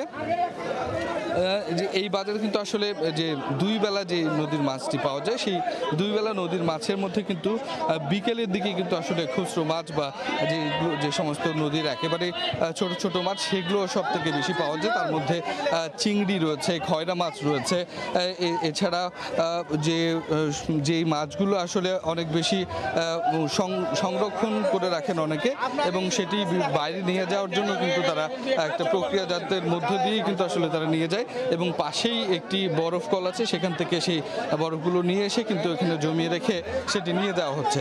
এবং এই বাজারের সাথে যেহেতু সড়ক পথের যোগাযোগ অত্যন্ত সহজ এখানকার জেলেদের জন্য সে কারণে তারা বলছেন যে এখান থেকে আসলে অন্যান্য জায়গায় বিশেষ করে ঢাকা, সিলেট বা নারায়ণগঞ্জ এই সমস্ত জায়গায় কিন্তু মাছ পাঠাতে তাদের অনেক বেশি সুবিধা হয় এবং এই যে সমস্ত খয়রা মাছগুলো বা ছোট ছোট মাছগুলো পাওয়া যায় সেই মাছগুলো কিন্তু আসলে তারা প্রতিনিয়তই বিক্রি করতে পারছেন। আমরা একটু দেখাই আপনাদেরকে যে আসলে কিভাবে হাঁক ডাক হয় এই বাজারে।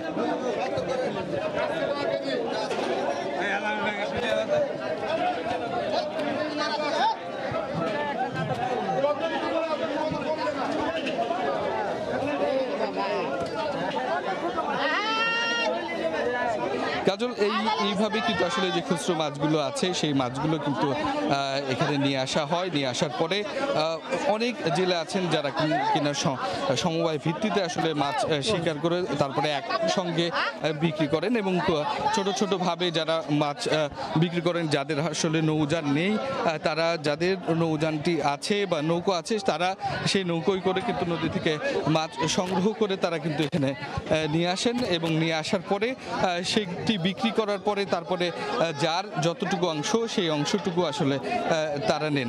এখানে আমরা এর আগে কথা বলছিলাম যারা মৎস্য কর্মকর্তা আছেন, তারা বলছেন যে আসলে জেলেদের যেন মাছ শিকার করতে কোনো ধরনের বাধা বিপত্তির মধ্যে পড়তে না হয় এবং তারা যেন সহজে আসলে এই মাছগুলো শিকার করতে পারেন এবং এইটি তারা বিক্রয় প্রক্রিয়াটি তাদের সুষ্ঠু হয়, সেই সুষ্ঠু প্রক্রিয়াতে রাখার জন্যই কিন্তু আসলে তারা এখানে তাদেরকে সহযোগিতা করে যাচ্ছে। তবে স্থানীয় যারা জলমহল কমিটির মধ্যে আছে তারা আমাদেরকে যেটি জানাচ্ছে যে পানি যখন আসলে কমতে থাকে, সেই পানি কমতে থাকলে ছোট ছোট যে দামুস তৈরি হয় সেই সমস্ত দামুসে কিন্তু স্থানীয় যারা কিনা প্রভাবশালী তারা খানিকটা তাদের প্রভাব বিস্তার করে এবং সেখানে জেলেদেরকে মাছ ধরতে খানিকটা নিরুৎসাহিত করে, কখনো কোনো ক্ষেত্রে তারা বাধার সম্মুখীন হচ্ছে বলে আমাদেরকে জানিয়েছেন। তবে এই ক্ষেত্রে তারা স্থানীয় যে প্রশাসন তাদেরকে জানাবে এবং এই বিষয়ে কিন্তু তারা এই পরবর্তীতে সিদ্ধান্ত নেবে বলে আমাদেরকে জানিয়েছেন এবং তারা এই বিষয়টি নিয়ে উচ্চ মহলে বিশেষ করে জেলা প্রশাসন এবং স্থানীয় প্রশাসনের সাথে কথা বলেছেন এবং বারবারই কিন্তু এই বিষয়টি যেন তাদের কোনো ধরনের প্রতিবন্ধকতার সৃষ্টি না করে সেই জিনিসটি আসলে তারা চেষ্টা করে যাচ্ছেন এবং স্থানীয় এই যে রেলবাজারের যে মাছের আড়ত, সেই মাছের আড়তের যারা এখানকার কমিটির মধ্যে আছেন তাদের সভাপতির সাথে আমরা কথা বলছিলাম। তারা বলছেন যে এই বাজারটি আসলে তারা স্থানটি আসলে ভাড়া নিয়ে আসলে যিনি জমির মালিক তাকে ভাড়া দেন এবং সেইভাবে কিন্তু আসলে তারা পরিচালনা করছেন প্রায় 50 বছর ধরে এবং তারপরে আসলে তারা যেটি বলছেন যে এখন তাদের যেই প্রত্যাশা সেই প্রত্যাশাটি হচ্ছে এই বাজারটির যদি একটি স্থায়ী জায়গা তারা পেত এবং যদি সরকারিভাবে এমন একটি জায়গা তারা পেত যাতে করে তাদের এই মাছের বেচাকেনা অনেক বেশি সহজ হয় এবং যারা স্থানীয় জেলেরা আছেন তারা যেন সহজে এখানে আসতে পারে সেই বিষয়টি তারা প্রত্যাশা করছে। এই উপজেলায় আসলে 1300 জন নিবন্ধিত জেলে আছে। তো কাজল এই ছিল আমার কাছে সর্বশেষ। রাজশাহীর মহিশালবাড়ি থেকে সবশেষ জানাচ্ছিলেন সহকর্মী রাকিবুল হাসান। প্রতি সপ্তাহে বগুড়ার মহাস্থান পাইকারি সবজির হাট বসলেও আজ বৃষ্টির কারণে বসতে পারেনি। সেখানে আছেন সহকর্মী মাজেদুর রহমান, সরাসরি যাচ্ছে তার কাছে। মাজেদ। কাজল, আপনি জানেন যে এখানে গত 3 দিন ধরে লঘুচাপের কারণে কিন্তু বৃষ্টিপাত অব্যাহত রয়েছে এবং এই বৃষ্টিপাতের কারণে কিন্তু সবজি যে পরিমাণ এখানে আসার কথা, অর্থাৎ মহাস্থান যে পাইকারি বাজার যে পরিমাণ সবজি আসার কথা, আজকে সেই পরিমাণ সবজি এখন পর্যন্ত আসেনি। বৃষ্টির কারণে মানুষ কিন্তু এই সবজিগুলো নিয়ে আসতে পারছে না। আর এই কয়েকদিনের বৃষ্টিতে এই সবজি এলাকায় যে পরিমাণ ক্ষতি হচ্ছে সেই ক্ষতিগুলো পোষানো কিন্তু কৃষকের জন্য একটু অসুবিধা হয়ে যাবে। এখানে এই সময়ে কফি, মূলা, শিম সহ অনেক সবজির এখানে সরবরাহ হয়ে থাকে। তাছাড়া যে সবজিগুলো এই শীতকালীন যে সবজিগুলো সেই সবজিগুলো কিন্তু এই সময় সরবরাহ হয়ে থাকে এবং আজকের হাটে যদি বৃষ্টিপাত না হতো তাহলে এই হাটে কিন্তু এই সময়ে সবজি এখন ভরপুর হয়ে থাকতো, কিন্তু সেই সবজিটা এখন পর্যন্ত এখানে মিলছে না। অর্থাৎ এই যে সবজিগুলো এখানে উৎপাদিত হয় সেই সবজিগুলো নিয়ে কৃষক একদিকে যেমন বিপাকে রয়েছে, অন্যদিকে তেমন এই বৃষ্টিপাতের কারণে এবং দফায় দফায় বন্যার কারণে কিন্তু সবজিগুলো নষ্ট হয়ে গেছে। এই কারণে সবজির যে অস্থিতিশীল পরিবেশ সে পরিবেশটা সৃষ্টি হয়েছে। আজকে যদি আমি এই সবজি বাজারের কথা বলতে চাই, সেখানে যে ফুলকপিটা আজকে দেখা যাচ্ছে এই হাটে এখন পর্যন্ত আসছে, সেই ফুলকপিটা বিক্রি হচ্ছে কিন্তু 80 থেকে 90 টাকা কেজি দরে এখানে বিক্রি হচ্ছে। আর শিম গতকাল যে এই বাজারে যে শিমটা বিক্রি হয়েছিল সেটা হলো 120 টাকা। আর আলুর দামটা এখানে যেটা বলা হচ্ছে যে আলুর দাম দাম, সেই আলুর দাম সরকার নির্ধারিত মূল্য বেঁধে দিল, 35 টাকা করে বেঁধে দিল, কিন্তু আলুটা এখনও এখানে বিক্রি হচ্ছে 45 থেকে 50 টাকা কেজি দরে। আর অন্যান্য যে শাকসবজিগুলো, সে শাকসবজিগুলো কোনোটাই মিলছে না 50 টাকা নিচে, 50 টাকা নিচে কোনো সবজিগুলো মিলছে না। এখানে যদি আমি বলতে চাই যে এই সবজি বাজারে সবজির দামটা অস্বাভাবিক হওয়ার কারণটা হঠাৎ করে কি জন্য সবজি অস্বাভাবিক হলো, সেটি হলো যেটা বলতে চাই, কৃষকরা যেটা বলছে যে দফায় দফায় বন্যার কারণে, অর্থাৎ বগুড়া সহ এই অঞ্চলে প্রায় 4 দফা বন্যা হয়ে গিয়েছে। সেখানে করতোয়া এবং বাঙ্গালী নদী, এই দুইটি নদীর তীরে কিন্তু সবজির ক্ষেতগুলো সবচেয়ে বেশি। আর এই বাঙ্গালী এবং করতোয়া নদীর চারপাশে কিন্তু পানিতে ডুবে যাওয়ার কারণে সবজি ক্ষেত অনেকগুলো নষ্ট হয়ে গেছে। ফলে সবজির যে পরিমাণ এখানে উৎপাদিত হওয়ার কথা, সে পরিমাণ কিন্তু সবজি উৎপাদিত হচ্ছে না। এবং যে সবজিটা উৎপাদিত হয়েছিল, সেই সবজিটা কিন্তু এই বৃষ্টির কারণে এবং বিরূপ আবহাওয়ার কারণে কিন্তু সবজি নষ্ট হয়ে যাচ্ছে। এই কারণে সবজি সরবরাহটা একদিকে কম, দামও একদিকে বাড়ছে।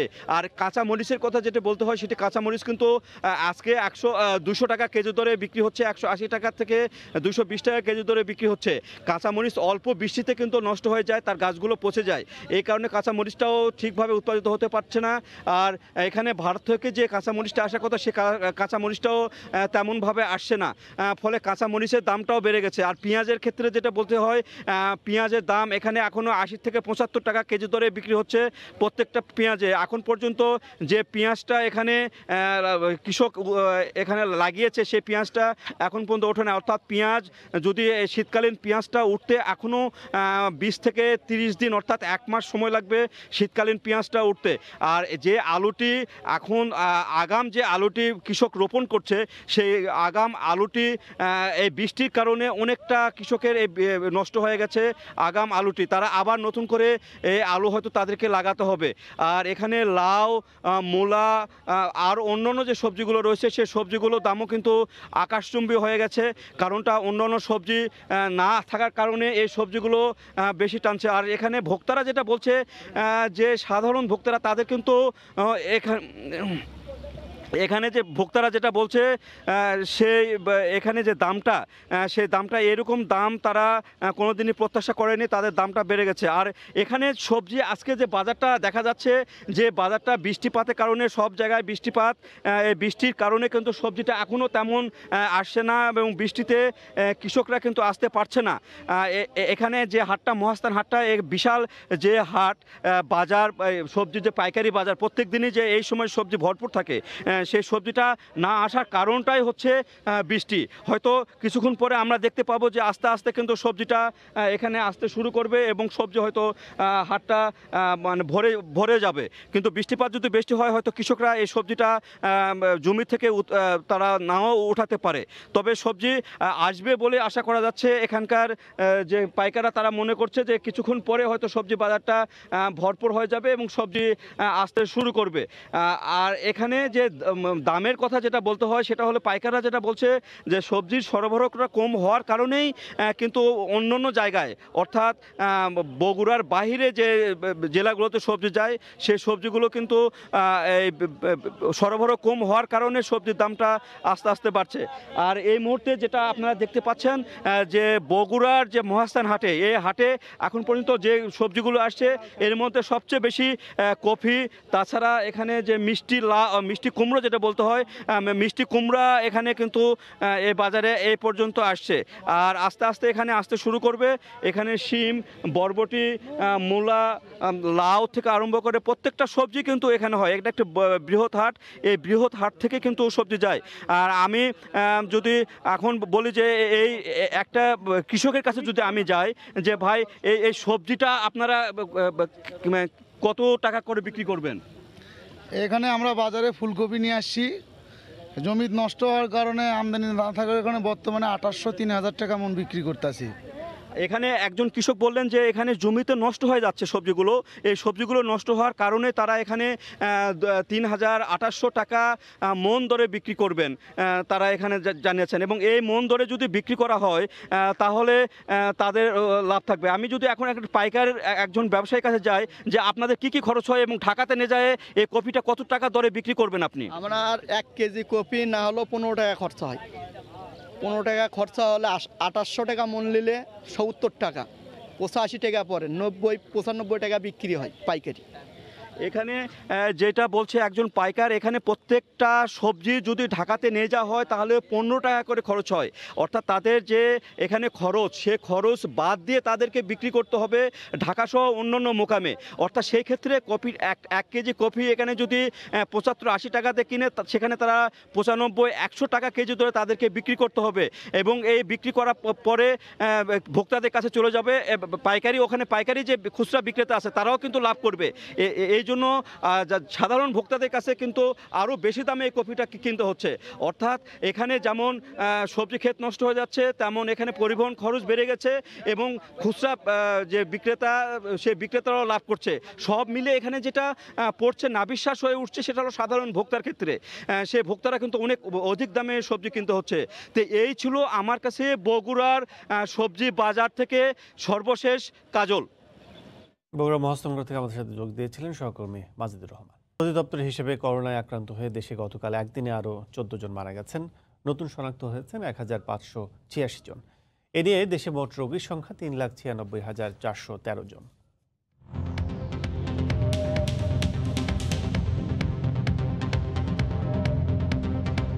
দেশে একদিনে নমুনা পরীক্ষা করা হয়েছে 14,119 জনের। এ পর্যন্ত মোট নমুনা পরীক্ষা করা হয়েছে 22,35,468 জনের। 24 ঘন্টায় নতুন করে শনাক্ত হয়েছে 1,586 জন। এ নিয়ে দেশে মোট রোগীর সংখ্যা 3,96,413 জন। 24 ঘন্টায় মারা গেছেন 14 জন। এ পর্যন্ত করোনা আক্রান্ত হয়ে মারা গেলেন 5,761 জন। করোনা থেকে 24 ঘন্টায় সুস্থ হয়েছেন 1,500 জন। এ পর্যন্ত সুস্থ হয়েছেন 3,12,065 জন।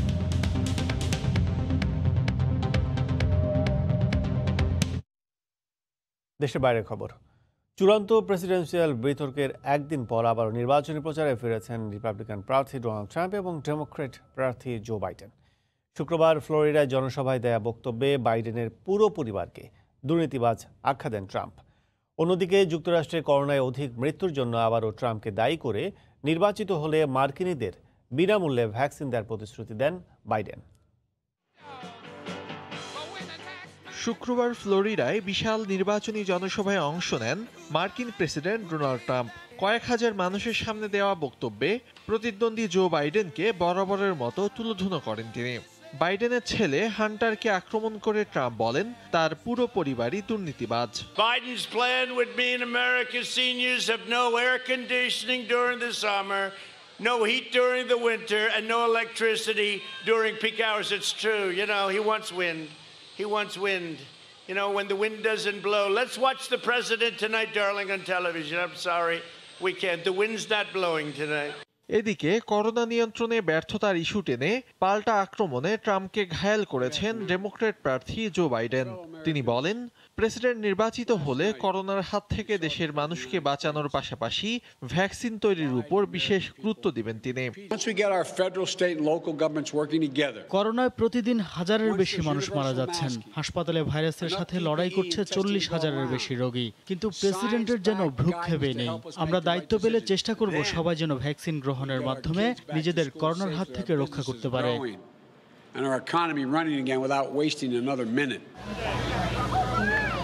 এদিকে আগামী 4 বছরের জন্য মার্কিন মসনদে কে বসবেন তা নির্ধারণে এরই মধ্যে আগাম ভোট দিয়েছে দেশটির 5 কোটি ভোটার। কাজী ইফতেখার শুভ, সময় সংবাদ। ফ্রান্সের সাথে বাংলাদেশের দ্বিপাক্ষিক বাণিজ্যিক সম্পর্ক দীর্ঘদিনের। উভয় দেশই নানা পণ্য আমদানি রপ্তানি করে থাকে, যেখানে বাণিজ্য হয় প্রতি বছর বিপুল অঙ্কের। তবে করোনার কারণে তার একটি বড় প্রভাব পড়েছে এবার বলে জানান স্থানীয় ব্যবসায়ীরা। করোনার সংকট কাটিয়ে দুই দেশের মধ্যে বাণিজ্যিক সম্পর্ক ও বিনিয়োগ বাড়াতে কাজ করা হচ্ছে বলে জানিয়েছেন ফ্রান্সে নিযুক্ত বাংলাদেশের রাষ্ট্রদূত। ফ্রান্সে গার্মেন্টস, হিমায়িত খাদ্য, পাট ও পাটজাত পণ্যের চাহিদা থাকায় বাংলাদেশ এগুলো রপ্তানি করে আসছে। বিপরীতে ফ্রান্স এদেশে রপ্তানি করে রাসায়নিক, সুগন্ধি, প্রসাধন সামগ্রী, ফার্মাসিউটিক্যালস ও কৃষিভিত্তিক পণ্য। সেই সপ্তদশ শতকে প্রথম বাণিজ্যের উদ্দেশ্যে বাংলাদেশে আসেন ফরাসিরা। কালের পরিক্রমায় বর্তমানে ফ্রান্সের সাথে বাংলাদেশের দ্বিপাক্ষিক বাণিজ্যিক সুসম্পর্ক রয়েছে। বিশ্ব মহামারী করোনার কারণে দুদেশের বাণিজ্যে কিছুটা প্রভাব পড়েছে। 2019-20 অর্থ বছরে ফ্রান্সে বাংলাদেশের রপ্তানি লক্ষ্যমাত্রা $2.4 বিলিয়ন হলেও অর্জিত হয় $1.07 বিলিয়ন।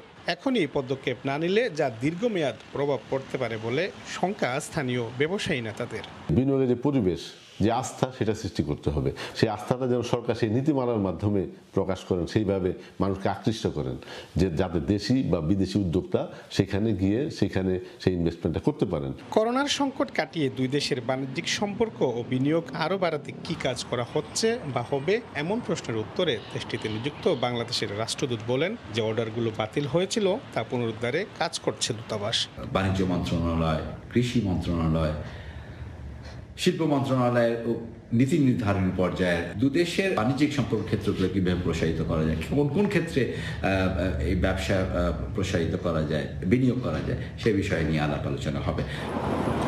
2017 সালে প্রধানমন্ত্রী শেখ হাসিনা ফ্রান্স সফরকালে এখানকার স্থানীয় ব্যবসায়ী প্রতিনিধিদের সাথে এক মতবিনিময়কালে বাংলাদেশে ফরাসি বিশেষ অর্থনৈতিক অঞ্চল প্রতিষ্ঠার আমন্ত্রণ জানিয়েছিলেন। আর তাই করোনা সংকট কাটিয়ে ওঠার পর দেশে বিনিয়োগের যে প্রতিবন্ধকতা তা দূর করলে বাংলাদেশে আরও বেশি ফরাসি বিনিয়োগের সম্ভাবনা রয়েছে, এমনটাই মনে করছেন এখানকার স্থানীয় ব্যবসায়ীরা। মামুনুল ওসমান বাবু, সময় সংবাদ, প্যারিস। ইউরোপীয় ইউনিয়নের দেশগুলোতে বিনিয়োগের মাধ্যমে নাগরিকত্ব বা গোল্ডেন ভিসা বন্ধের দাবি উঠেছে ইউরোপিয়ান পার্লামেন্টে। বিষয়টিকে অপরাধীদের কুইক এন্ট্রির সুযোগ বিবেচনা করে দ্রুত এ সুবিধা বন্ধের আহ্বান জানিয়েছেন ইউ নেতারা। বিষয়টিকে স্বাগত জানিয়েছেন পর্তুগালের বাংলাদেশি ব্যবসায়ী সহ বিভিন্ন কর্মজীবীরা। লিসবন থেকে তারিকুল হাসান আশিকা রিপোর্ট। ইউরোপের বাইরের বিভিন্ন দেশের মানি লন্ডারিং, দুর্নীতি বা কর ফাঁকি দেয়া সহ নানা অপরাধে জড়িত অনেকেই ইউরোপে বিনিয়োগ করে নাগরিকত্ব গ্রহণ করছেন, এমন অভিযোগ উঠছে দীর্ঘদিন ধরেই। এবার গোল্ডেন ভিসা বন্ধের দাবি উঠল ইউরোপিয়ান পার্লামেন্টে। ব্রাসেলসে পার্লামেন্টের প্ল্যানারি সেশনে বিষয়টি নিয়ে একমত পোষণ করেছেন ইউর নেতারা। বর্তমানে ইউরোপীয় ইউনিয়নের 19টি দেশে গোল্ডেন ভিসা প্রক্রিয়া চালু রয়েছে। সম্প্রতি মাল্টা এবং সাইপ্রাসে এর অপব্যবহারের অভিযোগ ওঠায় নড়েচড়ে বসে ইউরোপিয়ান ইউনিয়ন। নেতারা বলেন, ইউ নাগরিকত্ব কোনো পণ্য নয় যে অর্থের বিনিময়ে তা পাওয়া যাবে। বিষয়টিকে স্বাগত জানিয়েছেন পর্তুগালের বাংলাদেশি ব্যবসায়ী সহ সাধারণ প্রবাসীরা। দুর্নীতির মাধ্যমে অর্জিত অর্থকে এইটা গেটওয়ে হিসেবে ব্যবহার করে এখানে কিন্তু সে আমাদের সমমানের মর্যাদা নিয়ে নিচ্ছে স্বল্প সময়ের মধ্যে। অনেক দুর্নীতিবাজ আছে যারা এই দেশে খুব সহজে এসে আপনার সেকেন্ড হোম করতে পারতেছে, এটা অনেক ডিফিকাল্ট হয়ে যাবে। ইউরোপ আসলে দুর্নীতিবাজদের জন্য নয়, এখানে সৎভাবে থাকতে হবে, ভালোভাবে থাকতে হবে, তাহলে এই দেশে রেসিডেন্ট কার্ড পাওয়া যায়। করোনা পরিস্থিতির মধ্যেও জানুয়ারি থেকে সেপ্টেম্বর পর্যন্ত পর্তুগালি প্রায় 1000 গোল্ডেন ভিসা ইস্যু করেছে। তাদের অধিকাংশই ব্রাজিল, চীন এবং যুক্তরাষ্ট্রের নাগরিক। নতুন এই পরিকল্পনা বাস্তবায়িত হলে যারা অবৈধ অর্থের মাধ্যমে ইউরোপে সেকেন্ড হোমের স্বপ্ন দেখছেন, তাদের সেই স্বপ্ন বাস্তবায়ন আর হবে না। মোট কথা, ইউরোপিয়ানদের প্রত্যাশা কোনো অপরাধী যেন ইউরোপে সেকেন্ড হোম বা ইউরোপের নাগরিকত্ব গ্রহণের সুযোগ না পায়। তারিকুল হাসান আশিক, সময় সংবাদ, লিসবন। শারদীয় দুর্গোৎসবের মহা অষ্টমী আজ, তবে করোনার পরিস্থিতিতে এবার থাকছে না কুমারী পূজার আয়োজন। এ মুহূর্তে রাজধানী ঢাকেশ্বরী মন্দিরে আছেন রিপোর্টার মৌসুমী মৌ। এ বিষয়ে বিস্তারিত জানতে চলে যাচ্ছি তার কাছে। বৌ। কাজল, শারদীয় দুর্গোৎসবের মহা অষ্টমী আজ, এবং দেখতে দেখতে কিন্তু সময়টা কেটে গেল। মানে দেবী পক্ষ যে শুরু হয়েছে মহালয়ার পর থেকে, প্রত্যেক বছর মহালয়ার ওই পক্ষ অর্থাৎ 15 দিনের মধ্যেই তো বিসর্জনও হয়ে থাকে, দুর্গাপুজোও হয়ে থাকে। কিন্তু এবার তো আশ্বিন মাস মল মাস ছিল, অর্থাৎ অশুভ। তো এটা অনেক বছর পর পর একবার হয় আর কি। যখন এটা অশুভ হয় তখন সে মাসে কোনো পুণ্য কাজও হয় না, এমনকি পারিবারিক যে পবিত্র অনুষ্ঠানগুলো থাকে, বিয়ে বা জামাই ষষ্ঠী, এমন কোনো প্রোগ্রামও হয় না। তো এবার শারদীয় দুর্গোৎসব 1 মাস পরে শুরু হয়েছে। আর এরপরে যেটা আজকে তো মহা অষ্টমী, আমরা দেখতে পাচ্ছিলাম পঞ্চমীর দিন থেকে আমরা একটু জানাই যে পঞ্চমীর দিন হচ্ছে ঘট স্থাপন বোধন হয়েছিল, ষষ্ঠীর দিন চণ্ডীর মাহাত্ম্য বর্ণনা করা হয়েছিল, ঘটে চণ্ডীর প্রাণ প্রতিষ্ঠা করা হয়েছিল, সপ্তমীতে আমরা দেখছিলাম গতকালকে চক্ষুদান করা হয়েছিল, এবং বেলতলা থেকে এর আগ পর্যন্ত তো বেলতলায় পুজো হচ্ছিল। বেলতলা থেকে মূল মণ্ডপে দেবী পূজা করা শুরু হয়েছে গতকাল থেকে, সপ্তমীর দিন থেকে। তারপর মহাসপ্তমীতে আমরা দেখছিলাম যে দেবীর চক্ষুদান করা হয়েছে, এবং দেবী দুর্গা থেকে শুরু করে গণেশ, কার্তিক, লক্ষ্মী, সরস্বতী তাদের যে বাহন, সিংহ, পেঁচা, হাঁস, হাঁস, ময়ূর, ইঁদুর সবাইকেই চক্ষুদান করে প্রাণ সঞ্চার করা হয়েছে।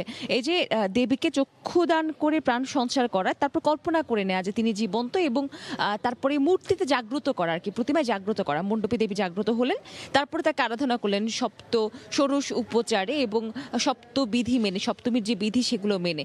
তারপর তো মঙ্গল আরতি শেষ যথারীতি। আজকে মহাষ্টমী, এবং অষ্টমীর যে মূল পুজো আমি যদি একটু বলি সেটা হচ্ছে কুমারী পুজো। কিন্তু এবার তো করোনা আমরা তো জানি, এবং মহানগর সার্বজনীন পূজা কমিটি এবং বাংলাদেশ পুজো জীবন পরিষদের পক্ষ থেকে আগেই সংবাদ সম্মেলন করে বলে দেওয়া হয়েছে এবার কোনো প্রকার কুমারী পুজো থাকছে না। তো সেটা আসলে এক ধরনের আক্ষেপেরও কারণ আমরা যেগুলো বলছিলাম আলোকসজ্জা, সাজসজ্জা, আরও অন্যান্য আরতি, মঙ্গল আরতি যেগুলো হচ্ছিল না আর কি। এখন সাংস্কৃতিক অনুষ্ঠান, মাইক বাজানো যাবে না, শুধুমাত্র ভক্তিমূলক গান বাজানো যাবে, বা এমন কিছু নীতি নির্ধারণী সভা থেকে কিছু দেয়া হয়েছিল বৈশিষ্ট্য, কিন্তু সেগুলো শুধুমাত্র পুজোর সরাসরি আচার না, কিন্তু কুমারী পুজোতে বাদ হয়ে যাচ্ছে, বা বিজয়ের শোভাযাত্রা হবে না বিসর্জনের সময়, সেগুলো কিন্তু একদমই পুজোর আচার। তো আজকে যে অষ্টমীর মূল আনুষ্ঠানিকতা, মানে আজকে আমরা থাকতাম, আপনারা জানেন যে কুমারী পূজার প্রত্যেক বছর রামকৃষ্ণ মঠ এবং মিশন সেখানে সরাসরি সম্প্রচার হয়ে থাকে, এবং সেখানেই সবসময় কুমারী পূজা করা হয়ে থাকে প্রত্যেক বছর। মানুষের ঢল নামে আর কি। এবছর এমনিতেই ভক্ত সমাগম কম, তারপর মন্দির কমিটির পক্ষ থেকে বারবার নিরুৎসাহিত করা হয় যে না, এত মানুষ আসা যাবে না, বা স্বাস্থ্যবিধি মেনে আসতে হবে। পুজোতে আসবে, সাজগোজ করে ঘুরতে আসবে, এত উদযাপনে পছন্দ করা একটা জাতি, এত পছন্দ করে ঘুরতে, ভুরি ভোজ হয় পুজোতে, কত 12 মাসে 13 পার্বণ কথাই তো রয়েছে। কিন্তু মাস্ক টাস পরে স্বাস্থ্যবিধি মেনে একটা নিজেদের মধ্যে একটা দূরত্ব আসলে সবসময় একদম ঠিকঠাক মতো রেখে আসলে অঞ্জলি নেওয়া, সেটা কিন্তু অনেক কঠিন। আমরা দেখতে পাচ্ছি এখানে যে মানে এই যে বেদি তৈরি করে দেওয়া হয়েছে যাতে মানুষ সরাসরি দাঁড়াতে পারে সারিবদ্ধভাবে, কিন্তু এখানে আমরা দেখছিলাম একটা দিনও এটা আমরা এখনো শেষ হতে দেখিনি। গতকালকে তাও মনে হচ্ছে যে অনেক মানুষ মহাসপ্তমী অঞ্জলির সময় যে দেখা যাচ্ছে সব মিলিয়ে আমরা বড়জোর 50-60 জন এমনটা দেখছিলাম আর কি। মানে সেটাও মনে হচ্ছিল যে অনেক, কারণ সপ্তমীর ষষ্ঠীতে আমরা সেরকমও দেখছিলাম না, বা পঞ্চমীতে ভাবছিলাম যে হয়তো আরও কম হবে। আজকে তো অষ্টমী, দেখতে দেখতে আসলে দিন শেষ হয়ে যাচ্ছে আর কি। মানে অষ্টমী, তারপর কালকের তো নবমী, তারপর তো বিসর্জন, মানে কেবল আর একটা দিন পুজোর মাঝখানে বাকি আছে, মানে চলে যায় আর কি এভাবে। আর আমরা যে দেখতে পাচ্ছিলাম যে এখানে আসলে মানে ভক্ত নেই ঠিক আছে, কিন্তু আমরা নিরাপত্তা বাহিনীতে দেখতে পাচ্ছি আর কি। এখানে পুলিশ, র্যাব, সবাই নিরাপত্তা বাহিনীর সদস্যরা সবাই নিয়োজিত রয়েছেন, এবং ঢাকি। আর আজকে মহাষ্টমী যে পুজোর মূল বেদি, এখানে কিন্তু এখনো শুরু হয় নাই। মানে শাক ঢাকে দেবী বরণের প্রস্তুতি সেটা তো রয়েছে, কিন্তু আমরা দেখতে পাচ্ছি যে ঢাকিরা বসে রয়েছেন, কাসর ঘণ্টা, আর মোটামুটি পুজোর একটা লগ্ন থাকে আর কি। এবার প্রত্যেকটা পুজোতে 9:57 আগে পুজোতে বসতে হবে, এটা হচ্ছে নিয়ম। কিন্তু দুর্গাপূজাতে এত বড় পূজা, এত বেশি প্রস্তুতি লাগে যে 9:57 আগে বসবে, বা হয়তো বা 8টার সময় বসবে, কিন্তু 7টা থেকেই জোগাড় যন্ত্র শুরু করতে হয়, প্রস্তুতি শুরু করতে হয়। যেমন মানে আমরা দেখছিলাম আগামীকাল তো নবমী, তো নবমীর মূল উপকরণ হচ্ছে যজ্ঞ, মূল যে অনুষঙ্গ। মানে এক একটা দিন এক একটা বিশেষত্ব থাকে, যেটা আমরা সবসময় বলি। যেমন পঞ্চমীতে বোধন, সেদিন প্রথম জাগ্রত হয়, ষষ্ঠীতে চণ্ডীর ঘট স্থাপন, সপ্তমীতে চক্ষুদান, প্রাণ প্রতিষ্ঠা করা, অষ্টমীর কুমারী পূজা, এবং সন্ধি পূজা থাকে। সন্ধি পূজা হয় কি, এবং সন্ধ্যার সময় হয় 1000টা বাতি জ্বালিয়ে, মানে দেখতেও এত ভালো লাগে, মানে 1000 বাতি জ্বালিয়ে অন্ধকার দূরীভূত করা হয়, বা অশুভকে বিনাশ করা হয়, শুভ কিছুর সূচনা করা হয়, প্রার্থনা করা হয়। ভক্তরা সেটি জ্বালায় আর কি, এবং প্রত্যেকটা মণ্ডপেই সেটি হয়ে থাকে। এমন না যে শুধুমাত্র কেন্দ্রীয়ভাবে এক জায়গাতেই হচ্ছে। আর কুমারী পুজোতে এবার হচ্ছে না, সেটি একটি মানে এই দুর্গাপুজোর সবচেয়ে বড় অপূর্ণতা যেটাকে আমি বলবো, সেটা হচ্ছে কুমারী পুজোটা না হওয়া। কারণ অষ্টমী পূজা আসলে কুমারী পূজা ছাড়া ভাবা যায় না, এটাই হচ্ছে বিশেষত্ব। আর নবমী তো যজ্ঞ, নবমীতে যেটা হয় যজ্ঞ করে পুজো আনুষ্ঠানিকভাবে শেষ করে দেওয়া হয়, বা মণ্ডপের যে কাজ সেটি শেষ করে দেওয়া হয়। তো তারপরে হচ্ছে যে মানে এই যে যজ্ঞ, যে ঘৃত মধু থেকে শুরু করে 108টা ফুল, বেলপাতা, নৈবেদ্য, আরও অনেক কিছু, তিসি, তিল, মানে এত কিছু আয়োজন করাও কিন্তু একটা বিশাল ব্যাপার। মানে 108টা করে বিষয় আর কি, জিনিসপত্র। তো যজ্ঞের পরে আনুষ্ঠানিকভাবে যে মণ্ডপের কাজ সেটি শেষ হয়। তারপরে তো বিসর্জনে শুরুতে এসে দেবীকে জাস্ট আবাহন করে বিদায় জানানো, এবং তারপর হচ্ছে সিঁদুর খেলা হয়, এবার তাও হবে কিনা সেটা আসলে মন্দির কমিটির পক্ষ থেকে নিশ্চিতভাবে কিছু জানানো হয়নি। এরপর তো বিসর্জনের শোভাযাত্রা এবার থাকছে না। তো আমরা ভক্তদের সঙ্গে কথা বলছিলাম, তারাই আসলে বলছিল যে এমনভাবে যারা অনেকগুলো পুজো জীবনে দেখেছেন, একটু বয়স্ক, তাদের সাথে আমরা কথা বলছি, এমন পুজো জীবনে দেখতে হবে, মাস্ক পরে মণ্ডপে আসতে হবে, এটা তারা ভাবতেও পারেন না, বা ছোটবেলা থেকে কখনো ভাবেননি যে এমন একটা দিন আসবে, মানে পুজো এভাবে আসতে হবে। আরও একটা বিষয় হচ্ছে, আমরা দেখতে পাচ্ছি এখানে পুজোর মূল মণ্ডপ, সেখানে প্রস্তুতি নেওয়া হচ্ছে এবং প্রত্যেক দিন ঘরটি আলাদা আলাদা করে শাড়ি দেওয়া হয় আর কি, এবং সেটি শুরুতে করা হয়। পুজো তো বসবে একটু পরে, তো সেই জোগাড় যন্ত্র, সেই প্রস্তুতি, সেগুলো ঠিক করা হচ্ছে।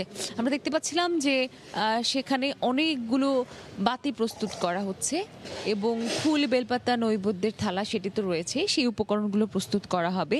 আর ভক্তরা সমবেত হতে শুরু করেছেন, মানে অনেক বেশি ভক্ত, এখন অনেক সকাল, তাও স্বস্তি যে আজকে বৃষ্টি, মানে গতকাল যেভাবে বৃষ্টি হচ্ছিল বা আবহাওয়া অফিসে যে পূর্বাভাস ছিল, ধারণা করা হচ্ছিল যে আজকে হয়তো সকাল থেকে ঝুম বৃষ্টি হবে, গতকাল সারাদিন থেমে থেমে বৃষ্টি ছিল, তো আজকে অন্তত আরও একটু বেশি ভক্ত সমবেত হবেন এমনটা কিন্তু আশা করছিলেন মন্দির কমিটি, বা এমনটা আবহাওয়ার যে পরিস্থিতি বা পুজো শেষের দিকে, সাধারণত পুজো যত শেষের দিকে হয় তত বেশি জমজমাট হতে থাকে, তত বেশি ভক্ত সমবেত বেশি হতে থাকেন, আনুষ্ঠানিকতা বাড়তে থাকে, উপচার বাড়তে থাকে, সব কিছু আর কি। তো এখানে ভক্তরা আজকে এখনো পর্যন্ত সমবেত হয়েছেন, এবার কিন্তু কোনো প্রসাদও দেওয়া হচ্ছে না। এটা তো আমরা জানি যে প্রত্যেক বছর মন্দির কমিটির পক্ষ থেকে যে প্রসাদ দেওয়া হয়, এবার কোনো প্রসাদ দেওয়া হচ্ছে না। এবার বলা হচ্ছে শুধুমাত্র মায়ের সামনে যেটা থাকবে, দেবী দুর্গার প্রতিমার সামনে যা থাকবে, সেই ভোগ কেবলমাত্র ভোগ দেওয়া হবে আর কি। এবং আমি দেখেছিও যে কাউকে যখন প্রসাদ দেওয়া হচ্ছে, পুরো একটা ফল দেওয়া হচ্ছে, মানে কেটে কেটে আগে যেভাবে প্রসাদ কেটে কেটে দিত বা একটা সবাইকে যে হাতে হাতে প্রসাদ দিত, সেটি এবার আর হচ্ছে না। আসলে আমেজটাই কমে গেছে আর কি। মানে তাদের মতো করে আসলে আমারও বলতে হয় যে এমন একটা পুজো দেখতে হবে, সেটাও কখনো ভাবিনি, কখনো ভাবার কঠিন ছিল আর কি। আর কুমারী পুজোর আনুষ্ঠানিকতার তো কথা তো বলছিলামই যে অন্যান্য বছর শুরু থেকে মানে অষ্টমীর দিন সবাই হচ্ছে রামকৃষ্ণ মিশনেই ভিড় করে আর কি, কারণ শুধুমাত্র ওইখানেই কুমারী পূজা হয়ে থাকে এবং কেন্দ্রীয়ভাবে যেহেতু ওখানেই হয়, গণমাধ্যম থেকে শুরু করে সব ভক্তরা সেখানে সমবেত হতো না। আর কুমারী পূজার বিশেষত্ব কি, ওখানে কুমারীকে দেবিক জ্ঞানে পূজা করা হয়, মানে একজন কন্যাকে যে দেবিক জ্ঞানে পূজা করা, মানে এখানে আসলে যে দেবীত্ব জাগ্রত করা হয়, মানে মায়ের মেয়েদের মধ্যে মাতৃত্ব থাকে, মানে আর মাতৃত্বের সাথে আসলে মাতৃত্ব থেকে দেবীত্ব হয় আর কি। তো সেখানে একটা সম্পর্কে আছে। আমরা দেখতে পাচ্ছিলাম এখানে কিন্তু পুজোর যে মূল আনুষ্ঠানিকতা সেটি শুরু হয়ে যাচ্ছে, অর্থাৎ আমরা পুরোহিত মশাইকে দেখতে পাচ্ছিলাম, তিনি কিন্তু পুজোতে মূল বেদিতে বসা শুরু করেছেন, অর্থাৎ ঢাক ঢোলের আওয়াজ তো পাচ্ছেনই, তো একটু পরে আসলে পুজো শুরু হচ্ছে, উপকরণ এখন প্রস্তুত হয়ে গেছে। বাদ বাকি খবর বাকিটা সময়টাতে আপনাদেরকে আমরা নিশ্চয়ই জানাবো। এই ছিল মহা অষ্টমীর আনুষ্ঠানিকতা ঢাকেশ্বরী জাতীয় মন্দির প্রাঙ্গণ থেকে এখনো পর্যন্ত আমার কাছে থাকা সর্বশেষ। ঢাকেশ্বরী মন্দির থেকে আমাদের সাথে যোগ দিয়েছিলেন সহকর্মী মৌসুমী বউ। প্রতিবছর মহাসপ্তমীর বিকাল থেকেই কলকাতার অলি-গলি রাজপথে উপচে পড়া ভিড় থাকলেও এবারের চিত্র একেবারে ভিন্ন।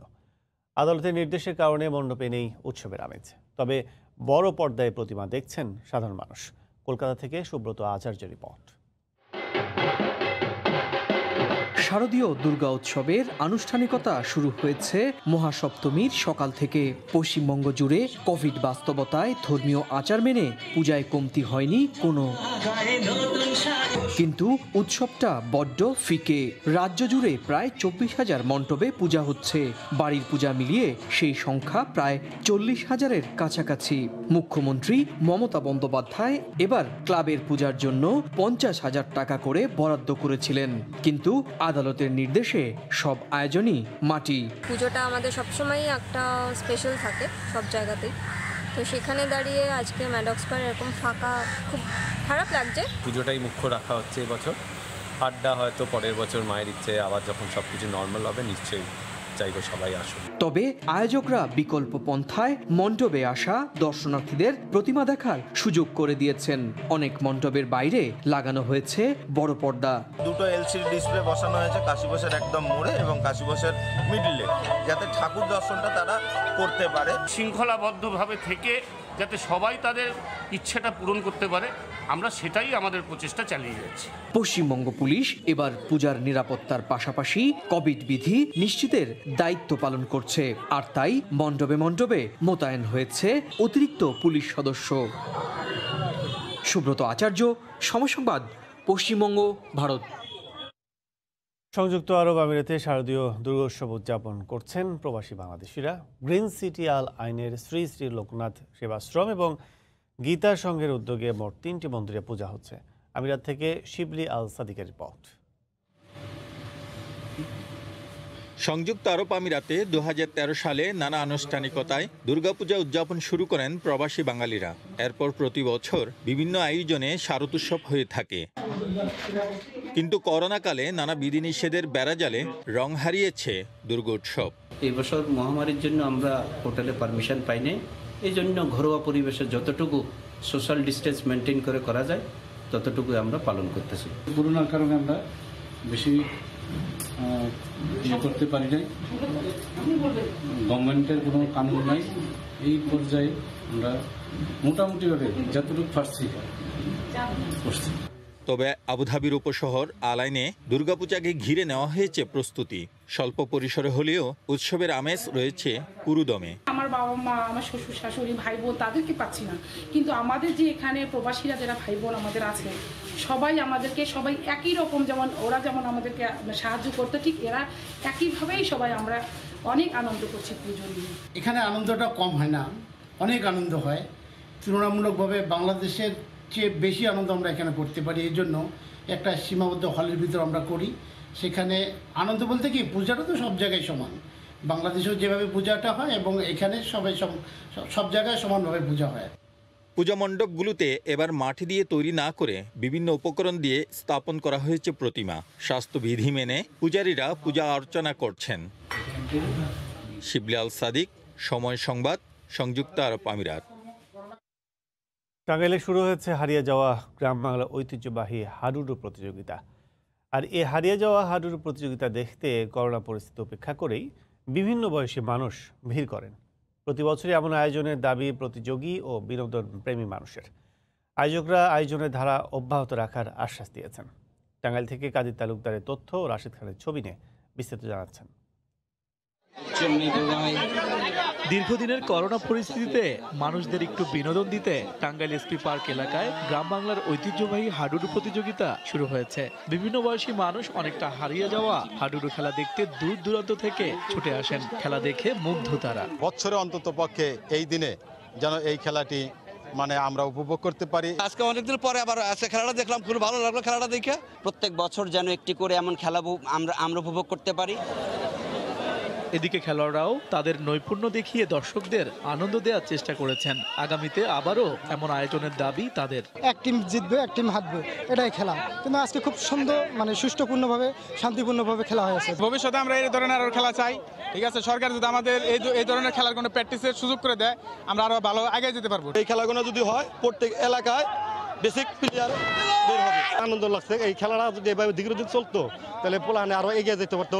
আয়োজক কমিটি জানিয়েছে আগামীতেও এমন ধারা অব্যাহত রাখা হবে। আমাদের জাতীয় খেলা হিসেবে বিলুপ্তির পথে, সেই বিলুপ্তিকে আমাদের পুনরুদ্ধারের ক্ষেত্রে আমরা এই খেলার আয়োজন করেছি এবং কি প্রতি বছর যাতে আমরা এই খেলা সুন্দরভাবে আপনাদেরকে নিয়ে উপহার দিতে পারি, সেই ব্যবস্থা আমরা প্রতি বছরই করব। 2 সপ্তাহ ব্যাপী প্রতিযোগিতায় মোট 8টি দল অংশ নিচ্ছে। সময় সংবাদ, টাঙ্গাইল। নেপাল ম্যাচকে সামনে রেখে আবাসিক ক্যাম্পে যোগ দিয়েছেন বাংলাদেশ জাতীয় দলের ফুটবলাররা। বৃষ্টি বিঘ্নিত প্রথম দিনে 12 জন রিপোর্ট করেছেন সহকারী কোচ মাসুদ পারভেজের কাছে। এদিকে কোভিড পরীক্ষায় উত্তীর্ণ হওয়ার পরই সবাই ক্যাম্পে আসছেন বলে জানিয়েছেন টিম ম্যানেজমেন্ট। যদিও ছুটির কারণ দেখিয়ে ক্যাম্পে যোগ দেননি প্রিমিয়ার লিগ চ্যাম্পিয়ন বসুন্ধরা কিংসের ফুটবলাররা। সাগরে নিম্নচাপের প্রভাবে আক্রান্ত রাজধানী ঢাকা। সারাদিনের ঝিরঝির বৃষ্টি থামিয়ে দিয়েছে স্বাভাবিক জীবনযাত্রাকে, কিন্তু থামানো যায়নি ফুটবলারদের ক্যাম্পে যোগ দেয়া। নির্ধারিত সময়ের আগেই একে একে এসে পৌঁছাতে শুরু করেন জাতীয় দলের ক্যাম্পে ডাক পাওয়া ফুটবলাররা। স্বাস্থ্যবিধি মেনে করোনা টেস্টের নেগেটিভ ফলাফল হাতে নিয়েই আগমন ঘটে তাদের। শরীরের তাপমাত্রা মেপে প্রবেশের পর বুঝে নেন নিজেদের রুমের চাবি। এরপর ক্যাম্পের দায়িত্বে থাকা কোচের কাছে রিপোর্ট করেন ফুটবলাররা। যদিও ছুটিতে থাকায় যোগ দেননি কিংসের ফুটবলাররা। 27 তারিখ তারা আসবেন বলে জানিয়েছে ফুটবল ফেডারেশন। এতদিন ঘরবন্দি থাকার পর আবারও মাঠে নামার উপলক্ষ পেয়ে উচ্ছ্বসিত ক্যাম্পে আসা সবাই। তবে শারীরিক এবং মানসিক ফিটনেস নিয়ে কিছুটা শঙ্কা আছে তাদের। টিম হিসাবে প্র্যাকটিস করতে পারি না, ইন্ডিভিজুয়াল প্র্যাকটিস করছিলাম, আর ইন্ডিভিজুয়াল প্র্যাকটিস তো বোরিং ছিল। নিজে ফিট হওয়া, দেখা গেছে টিমমেটের সাথে থাকলে ইভেন ক্লাবের খেলা বন্ধ ছিল, তো চেষ্টা করছি যতটুকু পারি নিজেকে ফিট রাখার জন্য। রিকভারি করার সুযোগ ছিল, কিন্তু ওয়ার্ল্ড কাপের বাসে পড়ে ম্যাচগুলো পিছিয়ে যায়, তো আমাদের ক্যাম্প ক্লোজ হয়ে যায়। তো এখন আবার সামনে একটা সুযোগ আসছে, তো এটা আমাদের আসলে অবশ্যই ভালো লাগছে, কারণ লম্বা সময়, কারণ বসুন্ধরা কিংসের প্লেয়ার ছাড়া আসলে তার বাইরে যে আমরা ন্যাশনাল টিমের প্লেয়ারগুলো ছিলাম তাদের ট্রেনিংয়ের আসলে ওইভাবে অ্যাভেলেবেল ইন্ডিভিজুয়াল ট্রেনিং ছাড়া আসলে বাইরে করার সুযোগ ছিল না। কাগজে কলমে নেপাল ম্যাচের আগে সময় পাওয়া যাবে 20 দিনের মতো। দেশের বাইরে থাকা ফুটবলার এবং কোচিং স্টাফদের জন্য অপেক্ষা করলে সে সময় কমে যাবে আরও কদিন। তার মানে 7 মাসের বিরতি দিয়ে আন্তর্জাতিক সার্কিটে ফিরতে এই কটা দিনের অনুশীলনকেই সম্বল করতে হবে জামাল ভুঁইয়াদের। বিষয়টা কঠিন হলেও চ্যালেঞ্জ গ্রহণে একাট্টা ফুটবলাররা। আমরা খুব অল্প সময় পাবো, সেটা আসলে এটা আমাদের জন্য অনেক বড় চ্যালেঞ্জের বিষয়, কারণ মাত্র এই অল্প কিছুদিন ট্রেনিংয়ে নিজেকে আসলে রেডি করাটা আসলে কষ্টসাধ্য ব্যাপার। ফুটবলে আমাদের চ্যালেঞ্জ অ্যাকসেপ্ট করতে হবে, তো আমাদের আর কিছু করার নেই, ম্যাচ চলে আসছে, তো মাঠে তো খেলতে হবে, ইভেন জয়ের জন্য খেলতে হবে। প্রথম দিনের ক্যাম্পে আবাহনীর সোহেল রানা, রায়হান হাসান, শেখ রাসেলের আশরাফুল রানা, মোহাম্মদ আবদুল্লাহ সহ সাইফ স্পোর্টিংয়ের 4 জন, বাংলাদেশ পুলিশ ক্লাবের 2 জন এবং চট্টগ্রাম আবাহনী এবং উত্তর বারিধারার 1 জন করে ফুটবলার যোগ দিয়েছেন। নিয়ন মোহাইমিন, সময় সংবাদ,